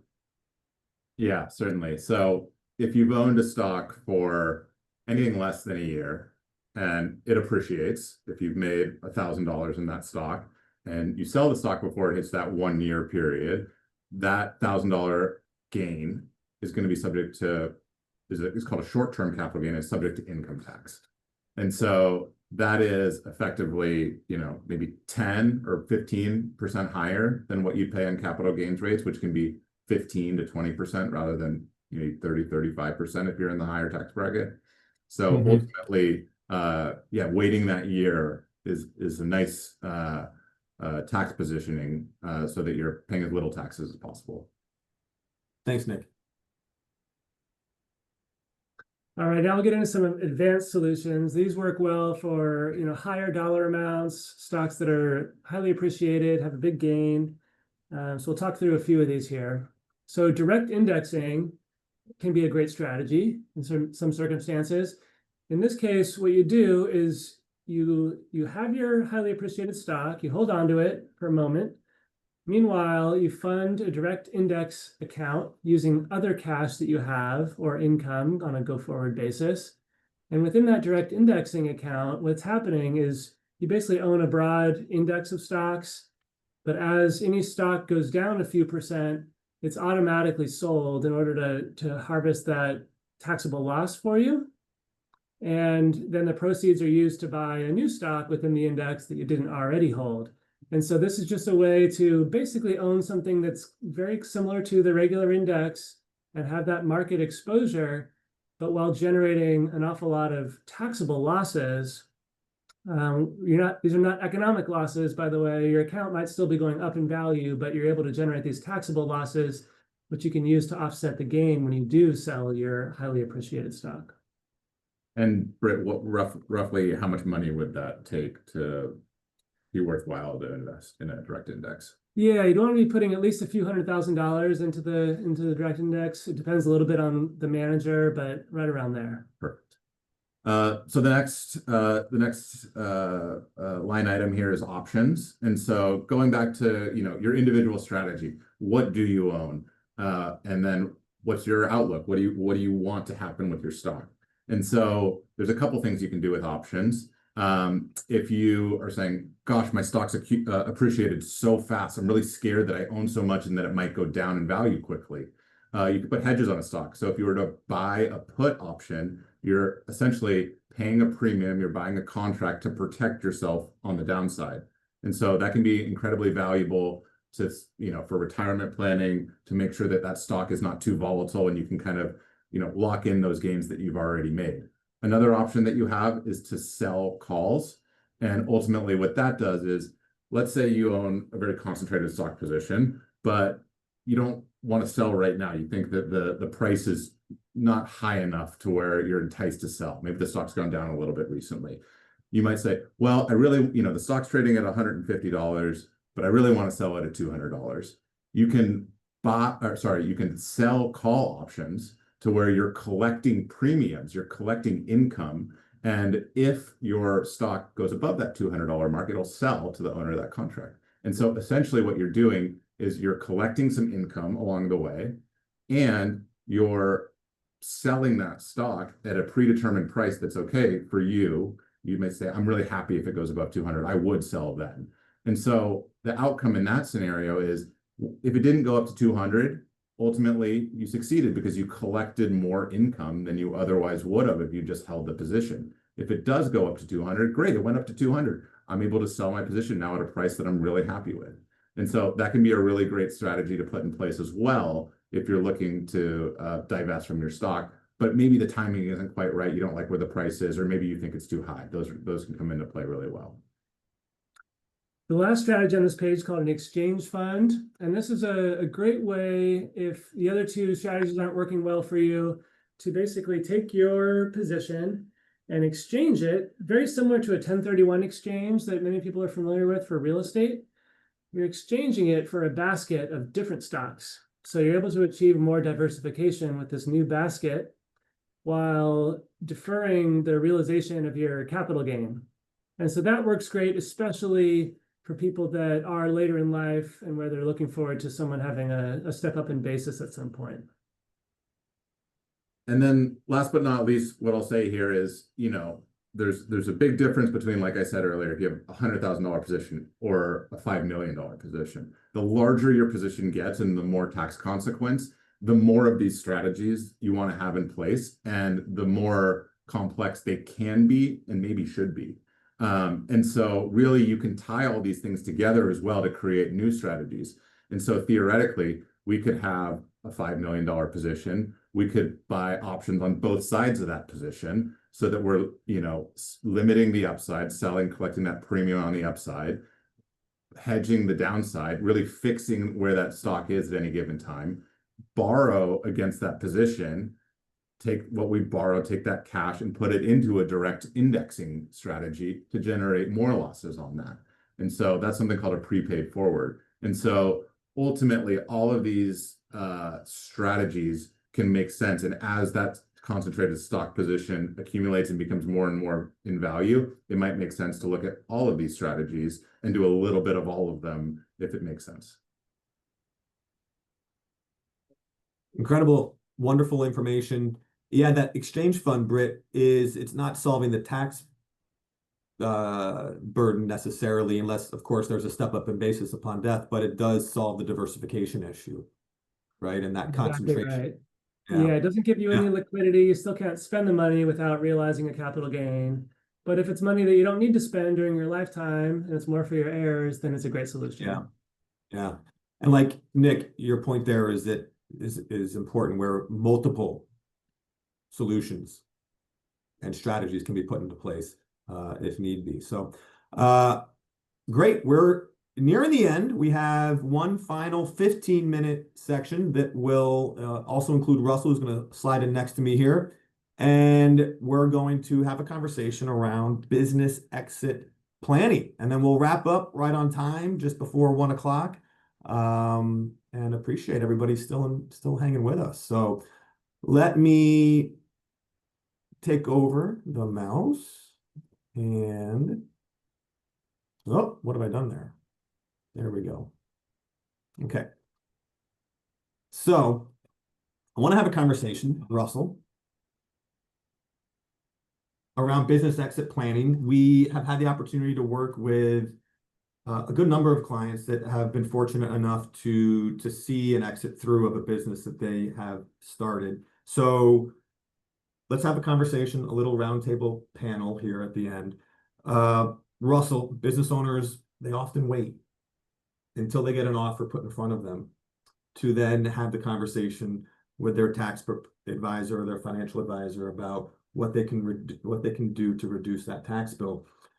What do you think is the ideal amount of time that business owners should be planning in terms of being proactive around the future exit sale of their business? Good question. And we know why they do it, though, because they're focused on building. They're just by nature building. They want to keep their head down, just focus on maximizing the value of the business. So we completely understand that. But I'm going to walk you through just a few key steps. There's 5 that we have. One is optimizing the business structure. So like you're an LLC, maybe you should convert to a corporation. That's a big consideration. Then implementing estate planning strategies like GRATs. And that's a little beyond today, but if you have a business that you think is going to appreciate highly in the next 5 years, and you want to transfer some of that value to your children, add a way you can avoid gift tax and get it out of your estate. Very powerful. Should explore that, but you got to do it well ahead of a sale. And then maximizing QSBS eligibility, good acronym. Nick's going to cover that. Tax loss harvesting, which you guys just talked about, but very powerful in this situation too, that it really only works if you start ahead of time, preferably 5 years in advance to maximize that. And then building strong management teams. And the team is extensive. So you need a good CPA, you need a good business attorney, a broker for a small business, investment banker for a larger business, and then your personal CFO, which is us. So we can quarterback sort of talk everybody's language. We've been through this might be your only transaction, but we've been through a lot of transactions. So we can help you navigate through your team. Then it also assumes you have a good, solid board within your own company, either your partners or board of advisors to help you with that strategic plan. So I think that's a good start, Spence. Absolutely. Oh, I'm getting feedback here. There we go. Okay. Apologize about that if we were slightly off camera. Hopefully that's better. Thank you, Russell, for sharing. I think everybody heard what you went through there. And Nick, if you could elaborate on QSBS, define it for us, and then talk about strategies around QSBS. Yeah, of course. So QSBS stands for Qualified Small Business Stock, and it's really one of the most powerful tax incentives that is given to business owners. And so if you can get all of the mechanics right, it'll have, potentially millions of dollars of effects on your business sale. And so what Qualified Small Business Stock started as is, an incentive for entrepreneurs to innovate, to grow businesses, to take the risk as an entrepreneur. And so because of that, the government excludes certain types of businesses, law practices, doctor health practices, financial services practices, things like that. It's really meant for, products and innovation and things like that. And so there's a list on the IRS website of exclusions. But if you're able to start a business, there's really a short list of requirements that you need to be able to qualify, but important. And as Russell said earlier, 5 years is really the mark here. So the first requirement is you want to issue the shares, you want to be an investor, have your shares for 5 years. The second requirement is you want to be a C Corp for those 5 years. Previously, it was you wanted to have $50 million or less of assets. The big beautiful bill just amended to change that up to 75 million of assets. The break point is July of 2025. If you were issued your shares before then, you were still subject to that 50 million. If you're issued your shares after that, if you started a new business or invested in a new business after that, it's now that $75 million of assets. And then, yeah, if you're owning it for 5 years, you're a C Corp and you have less than that value, then you're subject to this qualified you are a qualified small business stock. And so the tax break there is previously, before July of this year, you got a $10 million tax exemption on your sale. And so if you had a $20 million capital gain on your sale, congratulations, you just got to exclude half of that, which is great, which is, potentially subject to a $2 million tax break. That's enormous. After July of this year, that 10 million goes up to $15 million tax exemption. And then there's another variable in that where it's or the greater of 10x your basis. And so if you also were investing, capital into your business along the way or somebody else's business, then potentially, you made a $2 million investment into a business. 10x that is a $20 million exemption. And so you get to, exclude that from your federal capital gains. It's important to note California doesn't conform to this, so California is still going to take their tax money. But as you can see, incredibly valuable if you can get ahead of this, make sure your business is set up as a C Corp, make sure you own it for 5 years. And then, there's one other preclusion in this new big beautiful bill, which is if you, didn't make that 5-year mark, there's now phase outs starting after year 3. And so you get 50% of the exclusion from year 3 to year 4 if the sale happened then. Year 4 to year 5, you get 75% of the exclusion. So definitely something to try to think about before you start approaching those brokers to sell your business. Thank you, Nick. Appreciate it. Britt, I know that you have recently worked with a client and have some real life examples that I was hoping you could share about how you helped and are helping this client work through the sale of their business. Sure. Yeah. So it's been an interesting case. A client of mine let me know that he was likely to be selling his business, and we decided to do some proactive planning ahead of that to save him on taxes. We ended up settling on an idea called Nevada Incomplete Gift Non-Grantor Trust as a place to put his assets, his ownership in his business before the sale becomes imminent. So it's very important to do this stuff in advance in order for it to work. But what we're able to do is transfer his ownership of his business at a pretty depressed valuation, because at that time the business was not going to be sold. It was private, it was illiquid, etc. And so we're able to transfer it at a pretty low valuation into a trust. And then once the sale finally happens, it will be taxed as if it's in this trust in the state of Nevada, which is not where the client lives, by the way.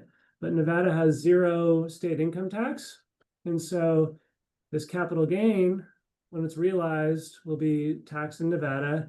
And any ongoing income that the investments generate going forward while they're in the trust, probably for the rest of the client's life, will also not be subject to income tax.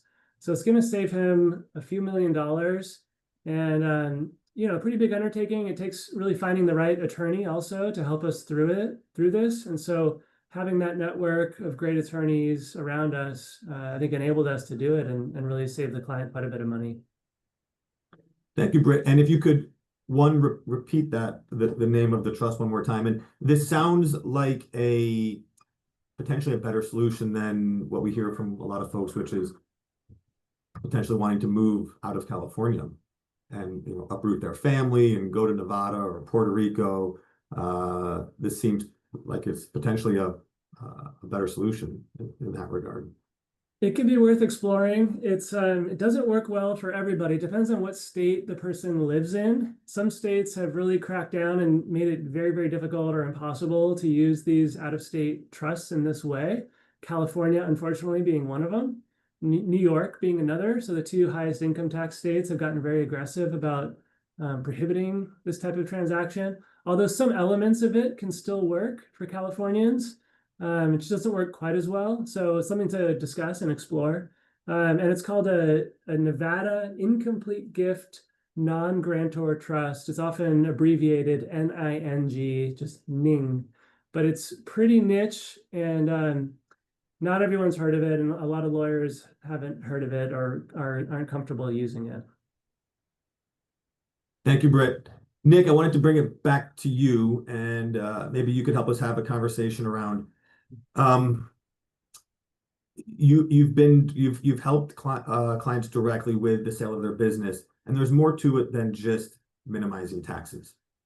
And I mean, certainly that's a part of it, and we can run those scenarios. But what have you seen? What's your experience? What advice do you have as it pertains to weighing the strategies around reducing taxes, and then coupling that with just the effect that this moment could have on a client's life? What can you share on that front?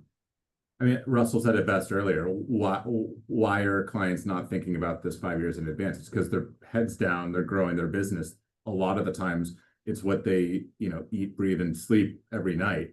And so one of the big, I think, psychological things that happens with the sale of a business is you go from spending almost 100% of your time thinking about the business, how to better it, how to help your employees, how to grow. And then inevitably there's this sprint to the end where it gets even harder at the end, where you're putting even more hours and you have to make hard decisions.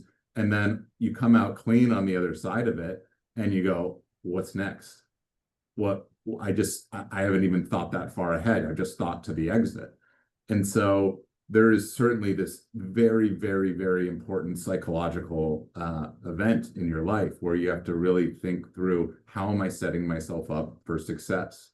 And, you know, there's certainly many, many strategies that are available that can, you know, save on taxes and, you know, add to your net worth and things like that.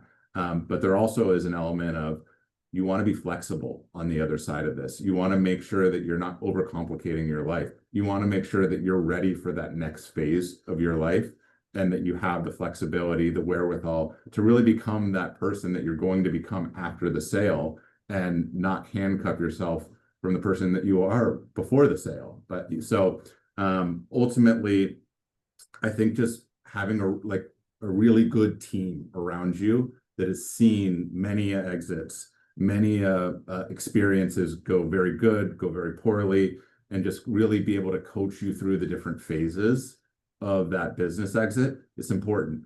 It's not to say that anybody with experience is going to cure the, you know, swings and, you know, going to help you set your next goals with 100% confidence. But it's important just to know, hey, what you're feeling is normal. What you're feeling might take years to sort through. And it's okay to just think through this very slowly, make sure that you come out clean with what you really want to accomplish on the other side. And so I think there's a very big and tangible piece to this as well. There's certainly numbers and dollars and cents that are important, but just having a team around you with experience can be incredibly valuable. Well said, Nick. Absolutely. Russell, is there anything that you would like to share or add to the discussion around the experience that we've had as a firm with working with our business owners and entrepreneurs? Yeah, definitely. Over the years, I've advised on a variety of different business sales, from a small healthcare company to insurance brokerage to a tech firm. And they all are different types of owners, different nuanced situations. It all has to be very custom. But looking back on those, one thing that was a common tool we used across all of them, sort of small and large transactions, was qualified opportunity zone funds. Mm-hmm. And that was, it's sort of remarkable to think about that. Like, there's sort of a one tool that could fit in many different situations.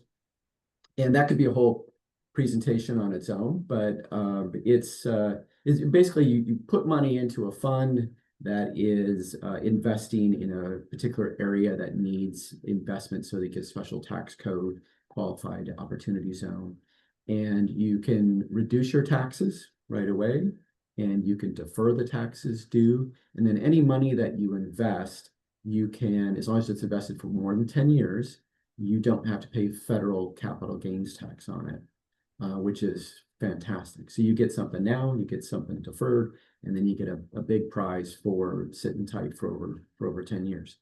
Now, there are some funds that are perpetual, and the tax code right now today goes out another 21 years. So you could defer, not the original tax, but that capital gains on the, well, actually not defer, but avoid capital gains tax, federal capital gains tax on that investment right now for 21 years. And then after, so starting 1/1/27, that tax code has now been updated. You can defer out 30 years. Wow. From 1/1/27. And then the tax bill doesn't come due. They just make you establish a basis. And then if you sell after that, you have a capital gain, a long-term capital gain, starting in that 30-year point. So a very, very powerful tool that I think often gets overlooked as an investment vehicle and a tax mitigation vehicle. Thank you, Russell. And for our business owners and entrepreneurs who are joining us right now, we do have slides that we're not sharing. We felt that it was better to have a conversation. So when we do send this out, there are some slides there at the end that we would recommend that you take a look at. We are 2 minutes from 1 o'clock. I want to thank each of you for joining us. Everybody from our Regatta Capital Group team who put in a lot of work in preparing for today. We hope you got a lot out of it. For our clients that are here and listening, we will share this with the firm and with all of our clients. We appreciate you taking the time to spend it with us on this Friday. Your trust and confidence in what we do means everything to us. Again, thank you. Have a wonderful weekend, and we appreciate it. Take care. Thank you.